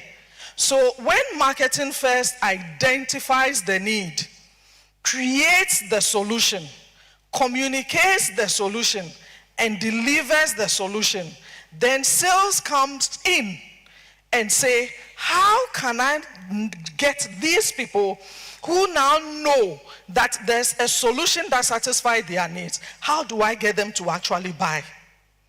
So if you don't first identify the gap to create the solution that you can deliver, you can't sell. So as marketing answers the question, how do I get customers into the room? Sales says, don't worry, I have the answer. So then when they get into the room, that is where sales then takes over to say what do you do in the boardroom? So sales then makes the pitch, the presentation, and then they sell. So they are able to then convert the customer that marketing has brought in into actual buying or paying customers. Can we go to the next slide, please? So here's how the two of them work. Most of the time within our offices, you will find sales and marketing fighting. And sometimes customer service will join the fight. But when we understand this, in our businesses, there will no longer be fights. There will be collaboration. So marketing attracts and informs the prospective customers about the solution you have.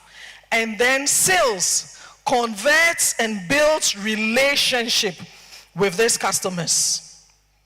So marketing informs, creates awareness, creates interest or generates interest, and then through the marketing campaigns, the advertising, the sponsorships, our social media activities, communication, branding, when marketing does all of this, then sales takes it up and converts them. So they take the lead and then they generate them into what?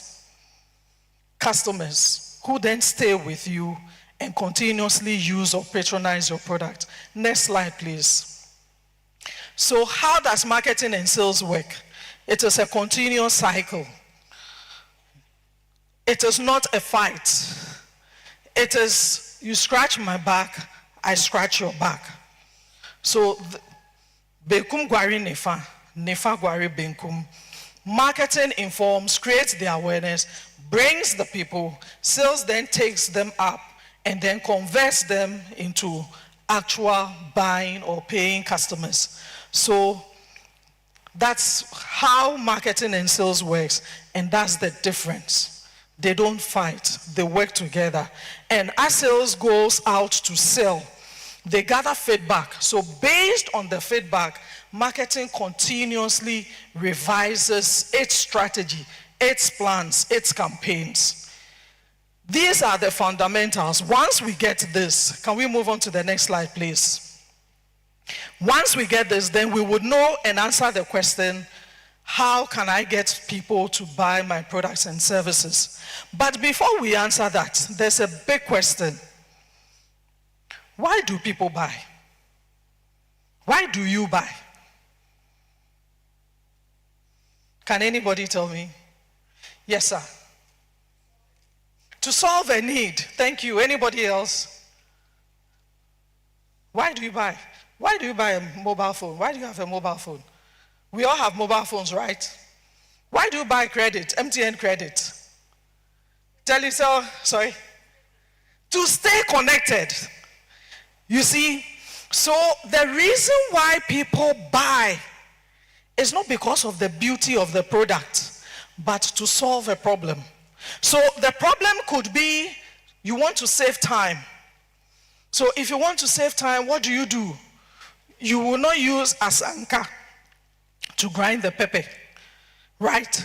For the ladies who cook, you will use the blender because it is faster. You will not use the potter to pound the fufu. You will use the fufu machine. To avoid pain, you go and buy paracetamol. You go to the pharmacist, you buy paracetamol. It's not because you enjoy it. You want to solve a problem. What is that problem? Headache. So people buy to solve problem. So once we go through this, the question you should ask yourself, if you are an entrepreneur sitting here, is what problem am I solving in society? It is not what product am I selling, what problem am I solving? Next slide, please. So why do people buy? Because they are looking for solution. So this indirectly tells us that if people are not buying from you, then it's probably because you are not providing any solution. On my way here this morning, I was driving with my older son. He is also a young entrepreneur coming, and we're having a conversation about what he was doing, and I was engaging him. And he said, when they see the value, they will come. And I said, yes, Ni, this is what my presentation this morning is all about. When they see the value, they will come. He is an entrepreneur who is into forex trading, and he teaches people how to trade. He has a Telegram account with over 500 followers, and he teaches and he trains them. So I asked him, and then he said he's not even promoting his page anymore. People are just coming. And that is when he said, when they see the value, they will come. So are people seeing the value you are offering? They are looking for solution. So whoever solves their problem is the person they will buy from, is the person they will go. They'll go to next slide, please. So how do I get people to buy? 4 simple steps. 1, define the problem. You cannot solve a problem if you don't know what the problem is. So what is the problem? And then you create the solution, and then you identify the people who need your solution. Not everybody has a problem you want to solve. So identify the people who need the solution, and then you sell the solution to them. Next slide, please. Thank you. So how do we define the problem and create the solution? By first doing what? Identifying their pain points. What is that thing that is making them uncomfortable? What is that thing that is stressing them out? That is keeping them awake at night? That is making friends laugh at them and makes them feel like they are being left behind. So you must first identify the problem. And sometimes we think we know the problem is when we sit alone and we think we know it all. But when you start engaging other people and asking people questions, you begin to realize that what you think you know is absolutely wrong. So talk to other people. That is where the evidence gathering comes in. Talk to people. Find out from people. What do you think? So there's a typical example here. Potential buyers don't trust online property listing. In Ghana, we don't. Some time ago, there was an online property listing known as Tonatong. It's no longer there.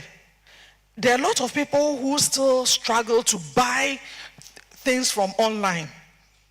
And in fact, for those of us who buy from Instagram, what do?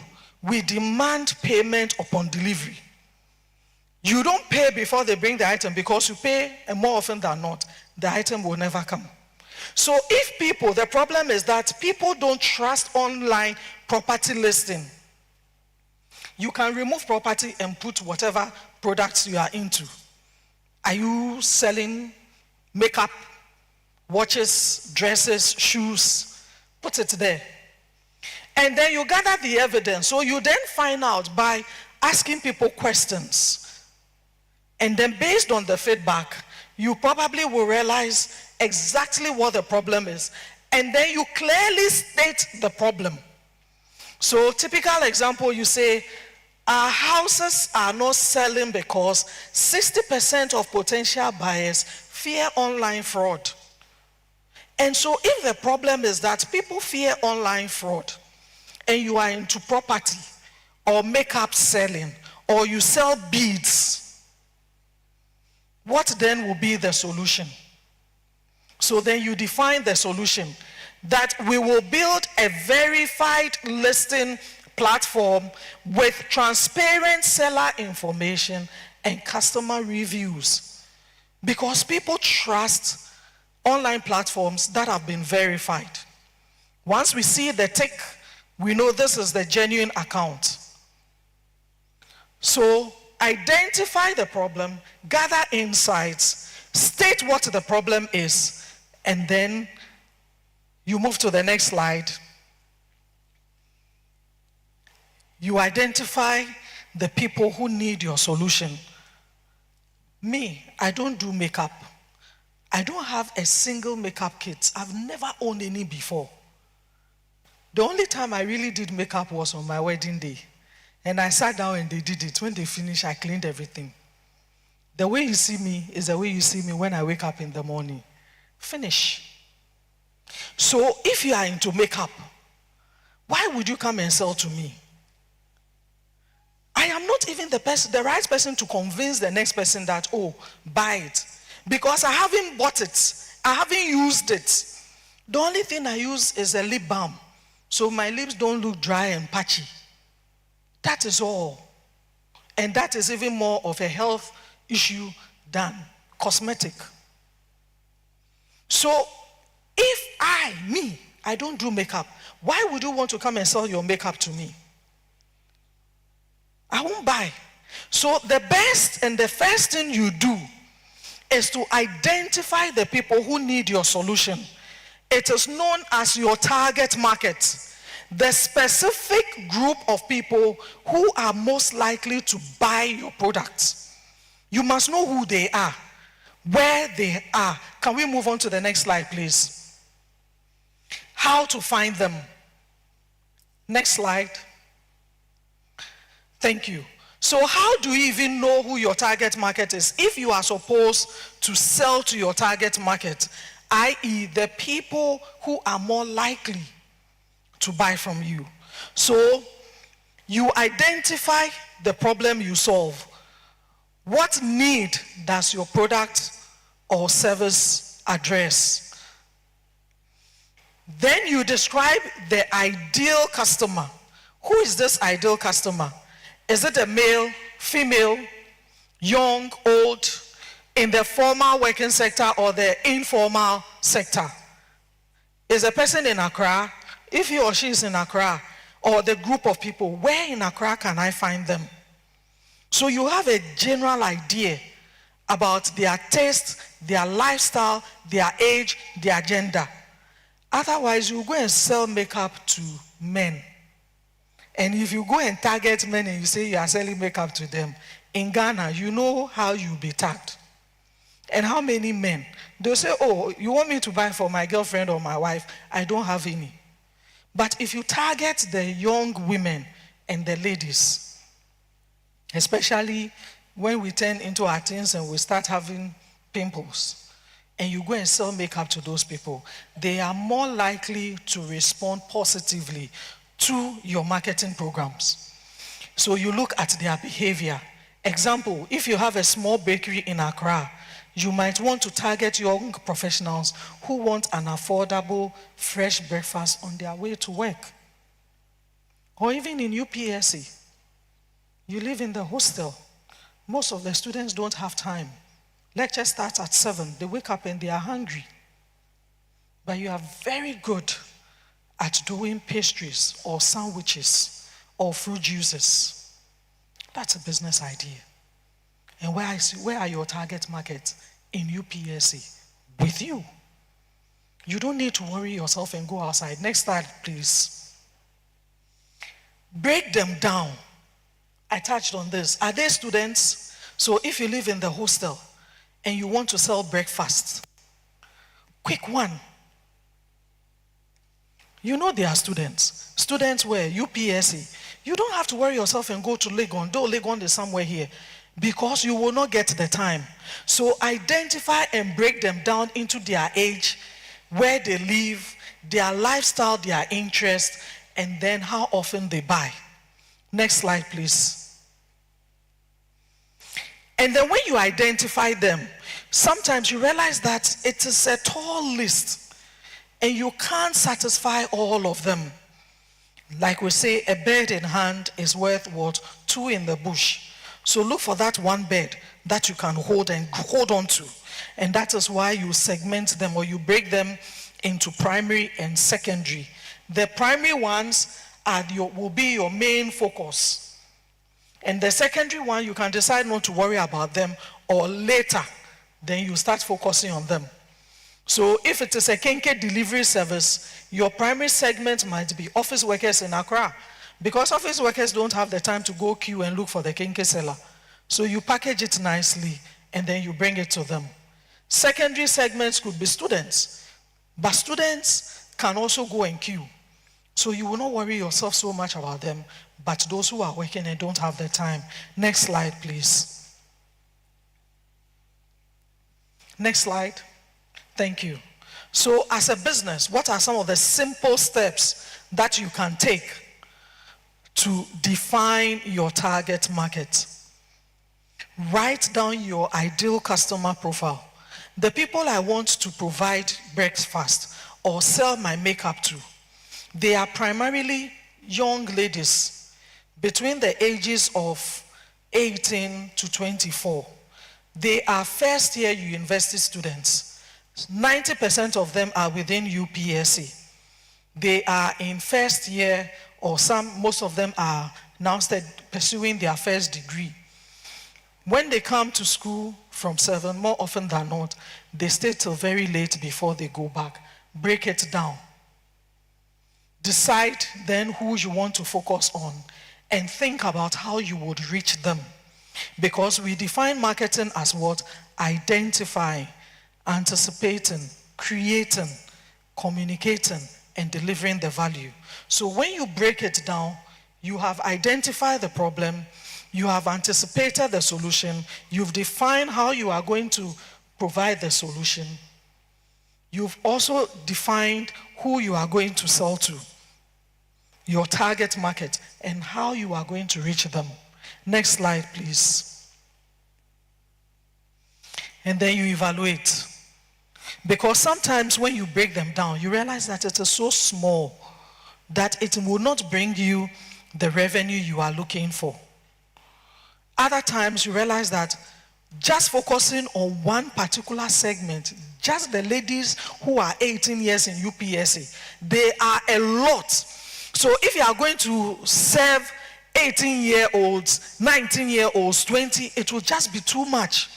So identify the size and the growth potential. If you are 18 and you are growing, they say women, the more we grow, the moment wrinkles and all start coming, our market value goes down.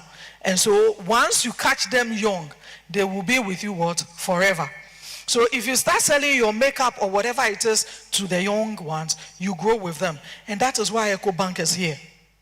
When you learn, EcoBank understands this very well. When they get you to open your bank account at this stage, it is a lifestyle. It becomes part of you. As your parents send you money for school, it goes through them. You finish school, you start working. No organization will give you cash at the end of the month. You need a secured place for your money to go to. And then when you need it, you go for it. And one of the safest and surest place to go is EcoBank. I have been banking with EcoBank for close to 20 years. Close to 20 years. So EcoBank, you owe me. Yeah. But you see, because EcoBank caught me very young, we don't change our bank accounts, and just like that. So once you get it, so you understand, it becomes part of you. And you don't change. So you must also understand, what is the potential? If I get these people today, how long can they be with me? If you go and sell makeup to a 70 or 80-year-old woman, how long can she be buying your makeup and use it for? Versus when you go and sell your makeup to an 18-year-old person. Until she turns 90, you have her forever. So your business will never collapse. Your business will not end. So understand the size and accessibility. How can you locate them and sell to them? And market your product to them. And communicate the value of your product to them. And be also sure compatibility. Does the segment align with your business? Like I said, why would you sell makeup to an old lady who is in her 80s? She's seen it all already. But the 18-year-old who is now coming will value and will need your product. Next slide, please. So when you have segmented and you have decided that I am going for UPSA students, primarily the female ones who are 18 years or they are in first year, that's my focus. That's where the target is. You choose the segment that is most likely to buy from you. It's like the bull's eye. Don't go chasing waterfalls like the song says. Stick to the rivers and the lakes that you are used to. No be so. Oh, respond now. No be so. Say it be so, no. No be so. Do you go chasing after what else? Don't you stick to what you know? So when it comes to selecting the target, like I said, the 18-year-old are more likely to go with you for their lifetime. The 80-year-old, they've lived. They don't care how they look. So choose the segment most likely to purchase the most from you. This is where your marketing efforts should be. Next slide, please. How do I target these people? So when you just realize that I need the 18-year-old ladies in UPSA, you may choose to do what we call a concentrated targeting, where you just focus on a few, or you may also choose to target different people. I have something for the 18. I have something for those who are working. And I have something for those who are growing old or those who have health issues or skin issues. But you will only know this when you have broken down the customer segment. And then you decide how you are going to sell to them. And then to the next slide. You define your unique value proposition. Remember what my son said this morning. If you don't remember anything at all I say, remember what my son said to me. When they see the value, they will come. They will buy. And so, but for them to see the value, you must tell them the value you give to them. Like we say, if you don't say I am, nobody will say what? Thou art. So tell them positioning is about shaping how customers perceive your products and your services. When your product is mentioned, when EcoBank is mentioned, what comes to mind? Hello? What comes to mind when we mention EcoBank? Service excellence, thank you. Anybody else? EcoBank. Oh, and baby, EcoBank, you don't remember anything about them. There's no right or wrong answer. It's what comes to your mind. Yes, ma'am. Safe and reliable banking. Excellent. So you see, you said what? Service excellence. Safe and reliable banking. Why didn't any of you say it is a bank? Because that's what it is, right? But you didn't say that. You all know that EcoBank is a bank in Ghana. But nobody said that. And even the two people who were bold enough to say it. In fact, I hear there's a book here I have to give to you. Please come and get one. One for you, one for the gentleman. So 2 books. Yeah. You're welcome. So you see, when we talk about defining your unique positioning, we are basically saying that make sure that what you say about yourself, when people hear your name or they see you, what will they remember about you in relation to other people who do the same thing that you are doing? So EcoBank, service excellence, safe and reliable banking. That is what it is. So, but you must first say, and defining your positioning is telling your customers why they must choose you. So all of us here, we don't want anybody to steal our money. And when we go to the banking hall, we want the relationship managers to be nice to us. So service excellence. So then where else will I go than EcoBank? If it also offers me safe and reliable banking, why should I think about any other bank? You see why positioning is important. So when you target your customers after you have broken them down, give them a reason to choose you. And the reason to choose you is telling them why, what you have to offer, what solution you provide. Next slide, please. So there are a few examples. And then, so, okay, before we get there, so you define your unique value. So the benefits, for instance, you offer the best quality in mattresses. What comes to mind when I say best quality in mattresses? Sorry? Ash foam, latest foam. Okay. The best price or the most affordable? Yes. Malcolm. Aha. You see, do you all agree? Do you agree? Malcolm. Oh, talk to me now. Eh? You agree?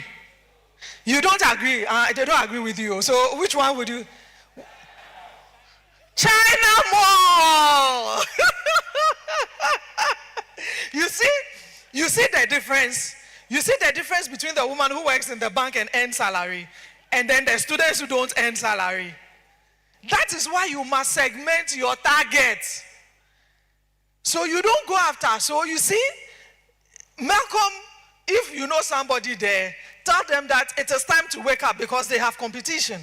Because now China Mall is offering more affordable prices.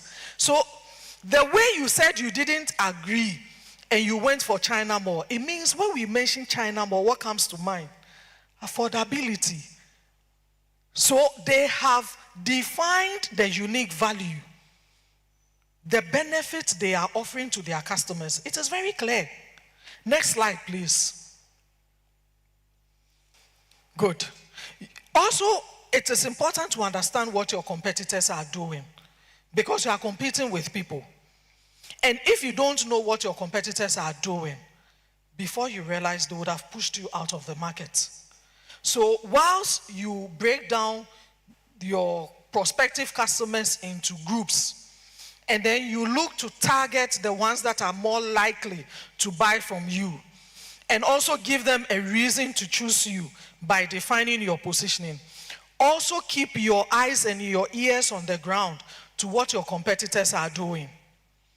Because you want to be first, they also want to be first. It's just like school. Once you are sleeping, somebody is learning. Once you are on the top floor at the library learning, somebody is also on the ground floor learning. In fact, the person is probably lying on the bed learning.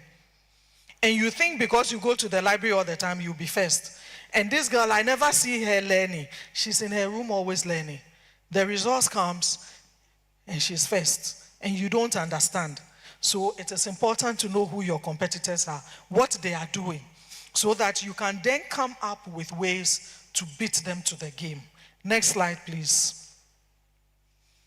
And then you choose your positioning strategy. So we've touched on this briefly. So exactly what do you want to be known for? What reason do you want to give to people to choose you? Are you the best price? Do you offer the most benefits? Are you the best when it comes to competition? So you have to decide your strategy. Do you want to compete on affordability? Do you want to be known as the brand that offers most superior benefits? When I was studying my marketing with Chartered Institute of Marketing, one lecturer said something to me. He said, there are two types of cars, Mercedes and the rest. That's it. When you think Mercedes, what do you think? Premium, right? Status. If you are driving a Boboya and you come to class, will you put your car key on the desk?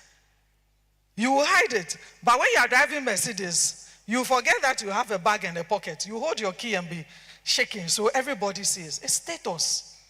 You think Toyota, you think affordability. So where do you want to compete? You have to also decide, do I want to be the most affordable?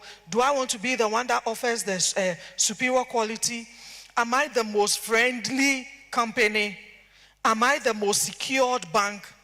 Am I the most customer service or oriented organization? How do you want to compete? Next slide, please. So these are just examples of how to craft your positioning statement. Positioning statements basically say, why must my customers choose me? And when my name is mentioned, what do I want them to remember or see? So like China Mall, affordability. For your business, what is it? So for you to determine, in writing your statement, you can first start by looking at your target market, then the product or service you have to offer, the category in which your business is, the unique benefits that you offer to them, and how different you are from your competitors. So, typical example, for young professionals, so if it is whatever it is you are selling, your product is for young professionals in Accra, eco-friendly juice brand. So the target market is young professionals. The product is what? Eco-friendly juice brand. The category is what? Healthy lifestyle or healthy lifestyle choice. What is the unique benefit you are offering?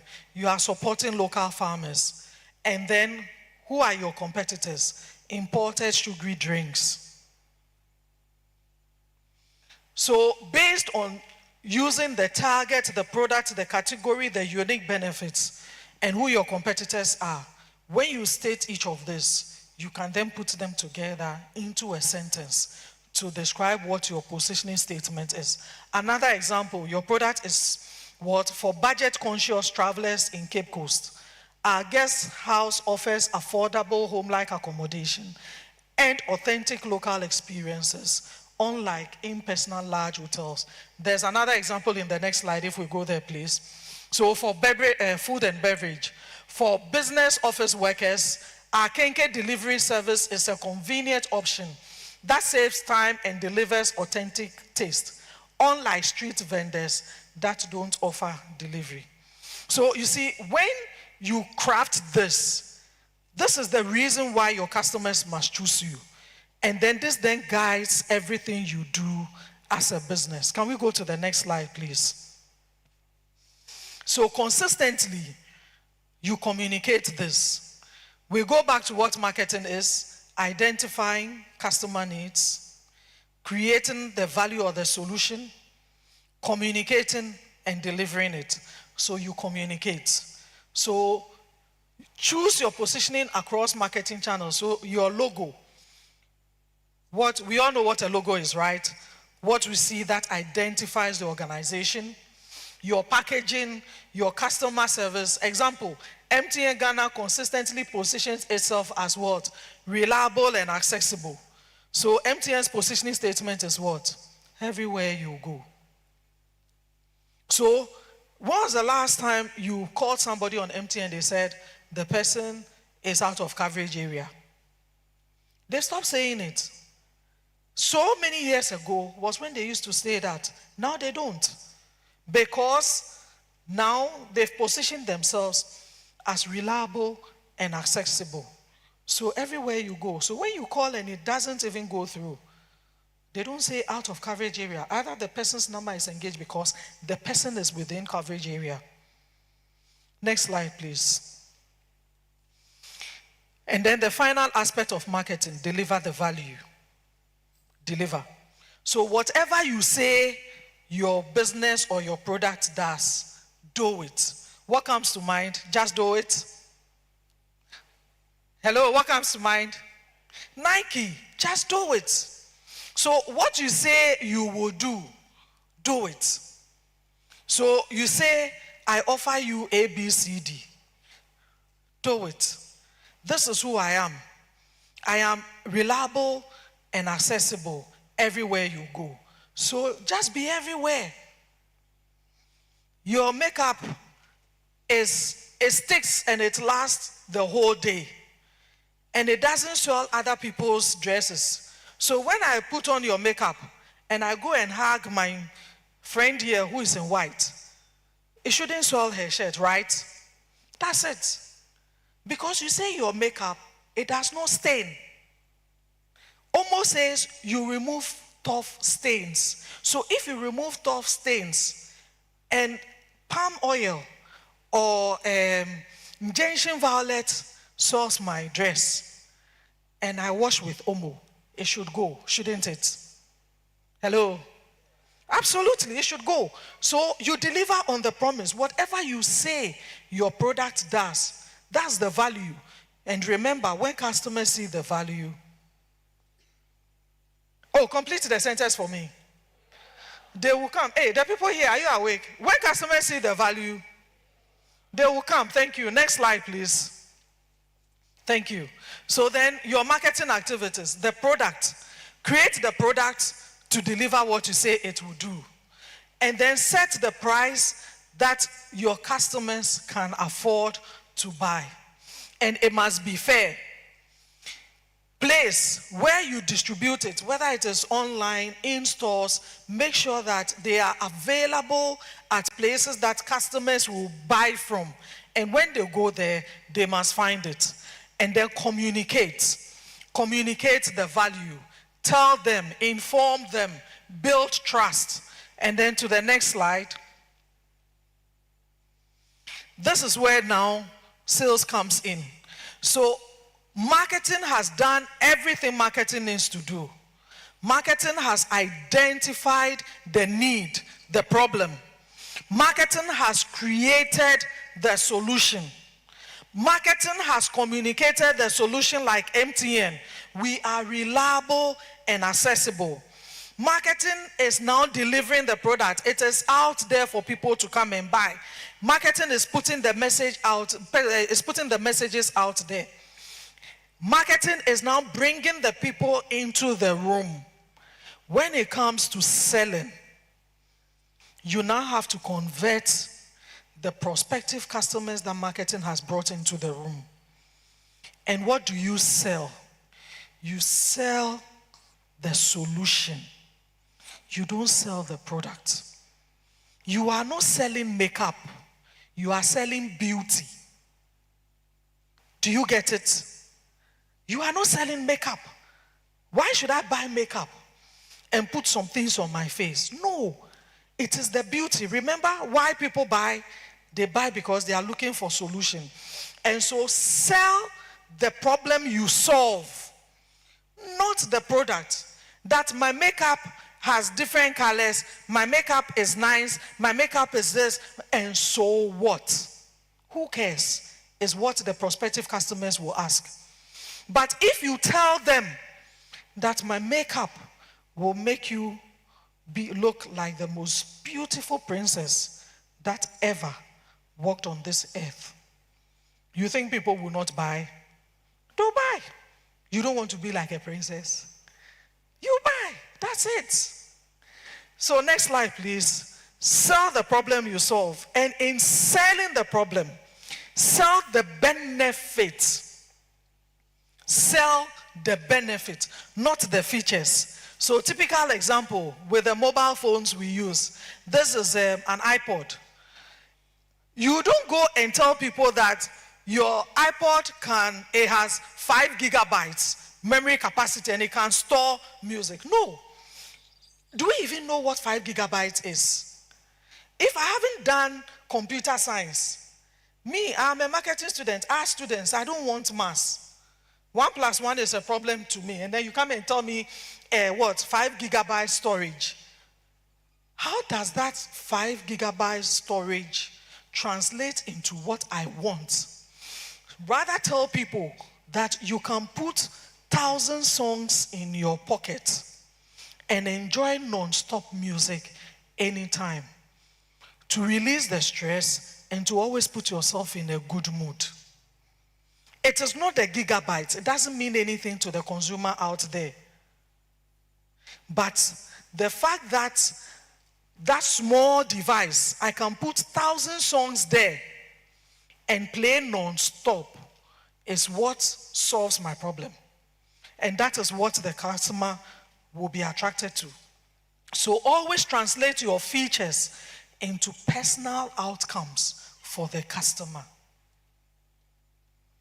What is the problem the customer is looking to solve? How does your product or your service solve that problem? Next slide, please. So effective selling is not just about pushing products. It's about what? Building trust. This is what you say you do. Do it and let people trust you. Solve the problem and then do what? You create the value. Solve the problem. When you solve the problem, they'll see the value. If you don't solve any problem, what is your use? Why are you in business? I asked somebody this question, the person said to make money. I said, then the money will never come. You cannot go into business to make money. When you go into business to solve problem, then the money will come. Because when you solve problems, people's problems, they will continue coming to you. Have you noticed that? If you are somebody that every time a friend has a problem and she comes to you, you are able to advise her and help her out, she will trust you. Every time she will come back to you. And the more she keeps coming back to you, the more you can also get other people to join. So solve the problem. And when you solve the problem, people will buy. Next slide, please. I think this is my last slide. So how can you sell? by knowing the people you want to sell to. Understand what they are looking for, their need, and then you sell. Highlight the benefits. What does the product do for them? Why must they buy it? Why must they use it? How is it going to solve their stomach problem or their headache? And then use clear and engaging visuals. Sometimes because of social media, right now everybody has become a content creator. And then we put different colors, loud colors, big fonts. You have to be creative, simple but clear. And then make sure in your communication, when you are selling, you address the customer's needs. Address the customer's concerns. Anticipate objections. When you are selling, some say, no. We've all done it before. Sometimes you go to church and then they come and trying to sell, or in traffic, and then straight away you put a stop to them. And so every time you are selling, there's likely to be somebody who will say, no, I don't want. Be ready for that. Accept rejection because it comes with selling. Don't let it get to you. It is not hatred. The customer doesn't want it. The customer doesn't see the value. So go to the person, next person who sees the value, or explain to that person better. Once the person gets the value, they will come. And then personalize the pitch. Connect on a personal level. Don't talk generally. You are talking to me. I am Linda. Talk to me as Linda. What do I need? How do you solve my problem? How can you help me become better? Don't tell me about Efua and Kojo and Mensa and Ajwa. Personalize it. And more often than not, if you are doing one-on-one selling, try and know the name of the person. And when you are talking to the person, mention the person's name. And please, you can use surname. Let the person say, oh, forget about the surname. Call me Linda. Don't bother about Dr. Na. But if you don't have that personal relationship with me, don't come selling to me and say, hey, Linda. Me, I don't mind. But a lot of people will be offended. And because of that, do not listen to you at all. So, why or how can I get people to buy my product or my service? It is first by knowing why people buy. People are looking for solution. They buy solution, they buy products and services that solve their problem. So if you identify what the problem is, and then you create the solution, they'll come and buy. Remember, you can't be everything to everybody. So identify those who need your product or your service, focus on them, create the solution, deliver the solution, communicate the solution, and then when it comes to selling, sell the solution, not the features of the product. And to end it all, when they see the value, they will come. Thank you very much.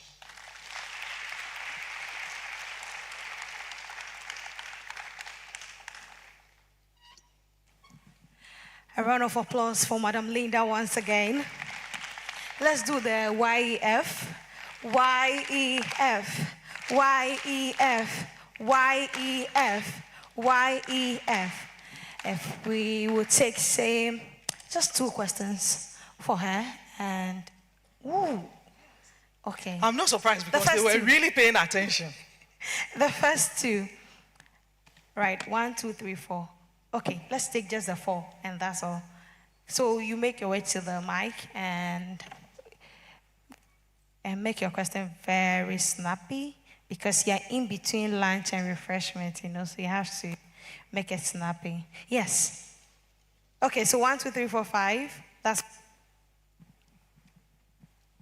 Good afternoon, Miss. My name is Mercedes. And you said in order to solve and how to get people buy your product, you should be able to define a problem and identify the customer pain points.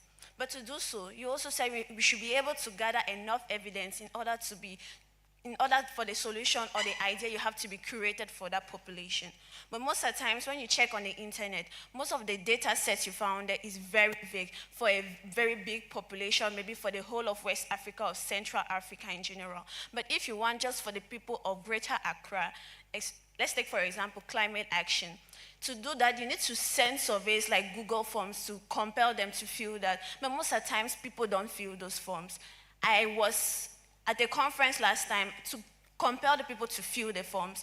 Those guys had to bring chewing gums to say, take one chewing gum. If you fill this paper, you will have the chewing gum. And that's how they were doing it. But if you start bringing chewing gum all the time for people to just fill a little survey, that's much money. So how can I get the data for me to be able to get a clearer picture of what I need for my solution? Okay, that's a very good question. So you can't always go and collect the data yourself. So there are two sources of collecting data. One is what we call the primary source, where you go and you collect the data. And I don't advise giving people stuff for them to answer your question. More often than not, you get the truth. So if people are not willing to give you the answer, go to who is willing to give you the answer. Maybe you are going to the wrong people. And then I agree with you. It is not the other source is the secondary source. Secondary source is data that already exists. It may be complete, but it may not be relevant to what you want to do. So depending, if it is Ghana, there are a number of credible sources you can use. For instance, Ghana Statistical Service, population data. It is trusted and will give you enough information. So don't rely on just one source.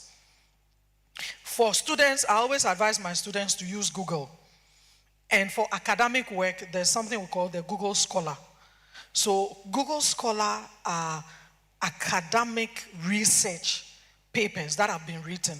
They are credible, they are genuine, and those would help you. And then there are also research agencies. People who just focus, the service they provide is research.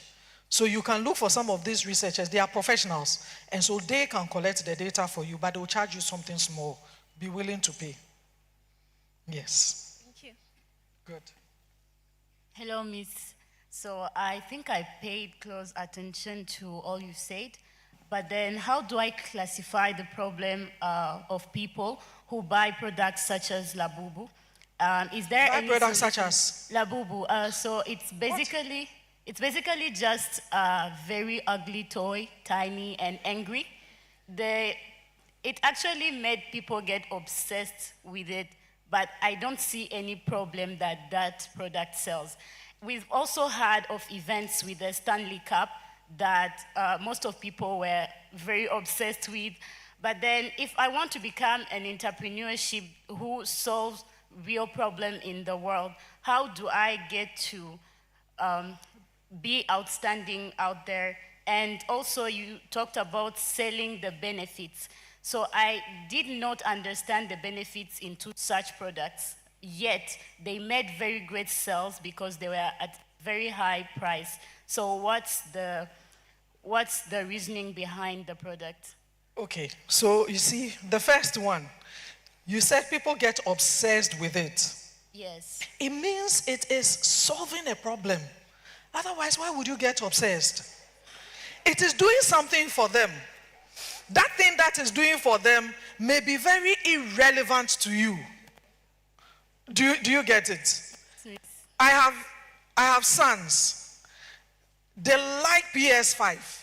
And when you see them playing and teasing each other and one getting angry, I'm like, this is not real soccer. I want to watch Chelsea and Arsenal play. Real life, but they get excited about it. Am I the target for PS5? No. PlayStation? No. Do you get it? And so that is why you can't go selling to everybody. And you must identify the people who need your product because your product is solving a problem for them. The Stanley Cup, it was a big thing. In my class, I have like 3 women. Every time they come to class Monday evening, they have the cup. Why do they use it? It's because more often than not, yes, you can put whatever you want in the Stanley Cup. But there are people in the US and other advanced countries who are using it. And so for some people, they just want to feel like they are a part of a particular class of people. And so long as using the cap makes me identify, or makes people identify that I am also part of these people, I'll use it. So they are satisfying a psychological need. I want to be seen in a particular way. Those who use the Stanley Cup are seen in a particular way. So if I also use the cup, then I will be seen in that way. But otherwise, I want to drink water. I take the bottle and I drink. I'm fine. Why should I take the bottle, pour into Stanley Cup before I drink? But for some people, it is a big deal. Do you get it? Yes. And so it is all about when you talk to people, and it goes back to the first question. When you gathering evidence, it's not always about the scientific big approach. Within your small circle of friends, talk to them. Oh, this is what I'm trying to do. This is the solution I want to, or the problem I've identified. This is the solution I have, and this is how I want to solve it, or I want to go about it. And then they'll ask you questions. The questions they ask you will make you think and say, okay, hold on. It's okay, stop. Let me go back to the drawing board. I'll come back to you. So once they've done that, they've identified something. Why do people go on Facebook and they get so hooked on Facebook and TikTok? What do you get there? For the young ones, you see, you are there. I'll ask the same question, but there's something that it does for you. And that's what it's all about. And then there was a third question you asked. Oh, well, it's just to be sure that if I have a creative if I have a creative idea and I need to start selling a product, I should not worry about if it's going to solve a real problem. I should just maybe think about how it's going to sell. You must always think about how it will solve the problem. Because if it doesn't solve the problem, why would it sell? People don't buy for buying sake. Yes, there are some people who, when they go shopping, impulse buy.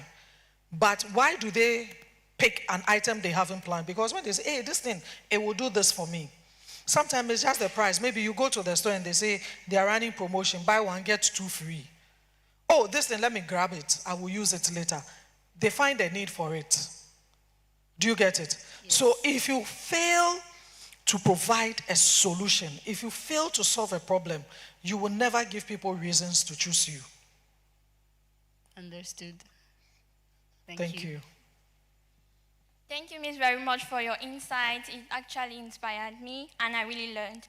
But I actually had this experience, like my mom, she was actually doing kind of a retail of a honey business, and was actually doing the COVID-19 season where, like, in Africa, we were now doing, like, medicines. And you spoke about the 4 Ps, and one thing, my question is on the price.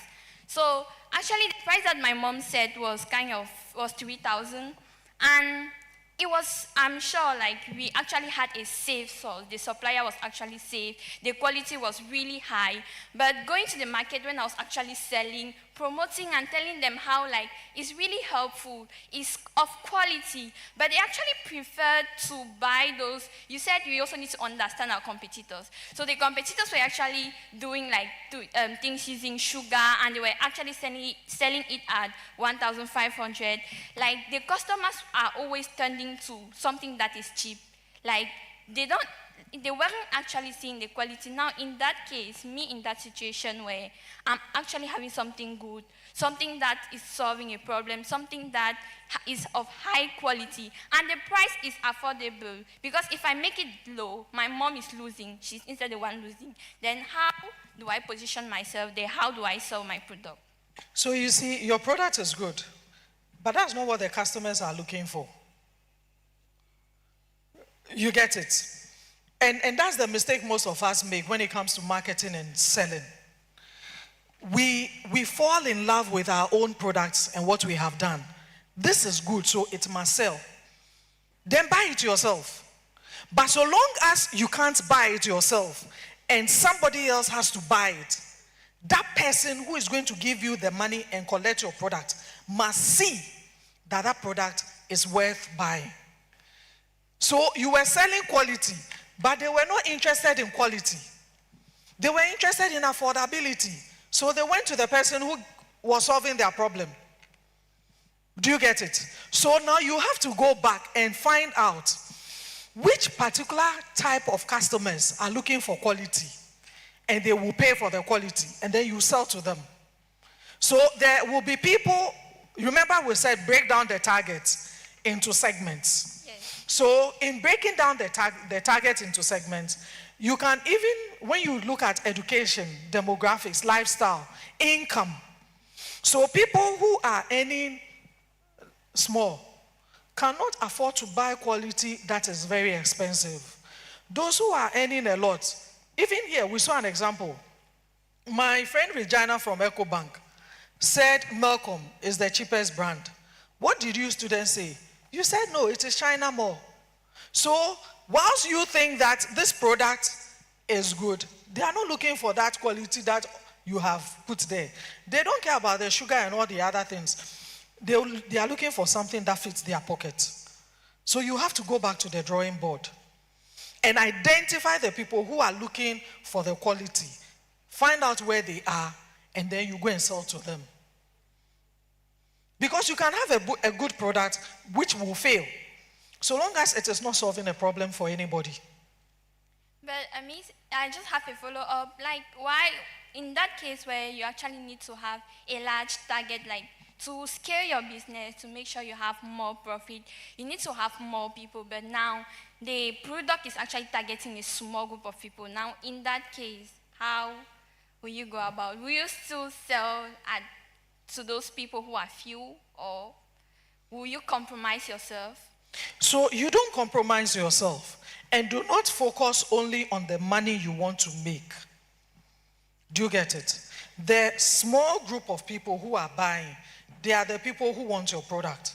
So you sell to them. And then you try and find out from the other people who are buying from your competitors. Why are they even buying from your competitors? Maybe for all you think it's because of price.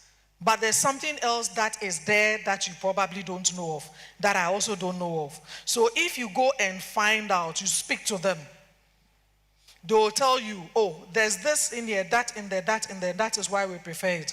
You have put, maybe you've put glucose in yours, but they want the sugar. And it is cheaper, and glucose is more expensive. So talk to the people you are producing the product or the solution for. Don't sit in the comfort of your home and think you know what the solution is.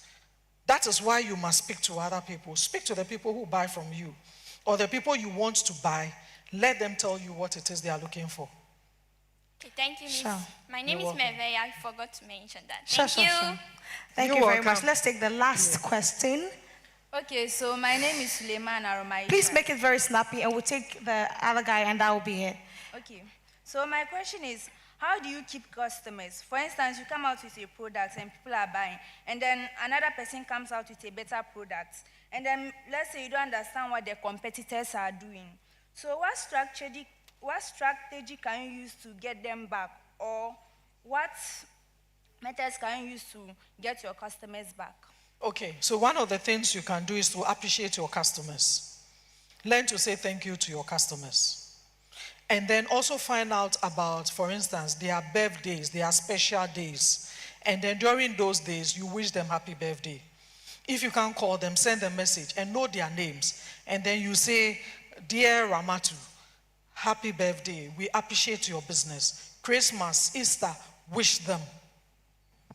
Those little things, they touch the heart a lot. And it can help you keep them.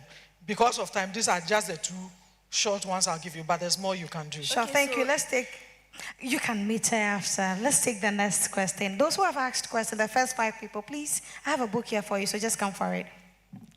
Hi, Doc. My name is Chris Nati, and my question is, 1, do customers really know what they want? And 2, what do you do when sales drop? Thank you. Okay, so the fact of the matter is that customers do not always know what they want. Sometimes they don't know it. But as you engage them, you can help them identify what they want. And when you sell your solution, they will realize that, I need this and I don't have it. When sales drop, find out why sales are dropping. Is it because your price is too high compared to your competitors? Is it because they don't see the value in what you are offering? Is it because your products are not easily accessible and available? So find out what the problem is, why they are not selling. And when they tell you the answer, believe it and accept it. And then work on it, revise your strategy, and then put it back out there. Okay, but it brings me to this question. Are customers always right? Yes. The customer is king. You can never tell your customer you are wrong. You see, it is a matter of perspective. I am the customer. When I came to you, I walked into your banking hall. The moment you saw me, and then you went back to your whatever you are doing, maybe your mind was not on me, but me, the customer, when I looked at your face, the expression on your face, and the way your eye moved and went back, is as if I am your rival. So I felt offended. You cannot say because my mind was not on you, you are wrong. The customer is giving you feedback on how she feels. So you accept it and work on it. So the customer is always right and the customer is always king, whether you like it or not. Thank you. A round of applause for Dr. Linda Na. And I'm sure the Gen Zs will say she ate. Yeah. Please let's clap for her as she gets to her seats. Y-E-F, Y-E-F, Y-E-F, Y-E-F, Y-E-F. I feel the energy only just here. So I have two good news. I don't know which one you want to take first. Ideally, we were supposed to take 20 minutes break from here. But refreshments has delayed a bit. So the other good news is that we'll have to merge the refreshments with lunch. And on the note of lunch, shout out to KFC for sponsoring part of the lunch. A round of applause for KFC. So then, instead of taking a full break and we are still waiting for the refreshments and the lunch, I would want us to go straight to the second masterclass. But before that, DJ will give us a song to just shake up ourselves a little, stand up, relax a little, and we take the last masterclass. And when it gets here, I'll let them bring it in. Before that, we would have to project a code for you, because Business and Financial Time has made it possible for participants of Youth Economic Forum to enjoy 1 month of free access to our digital newspaper as part of our commitment to empowering youth leaders with credit.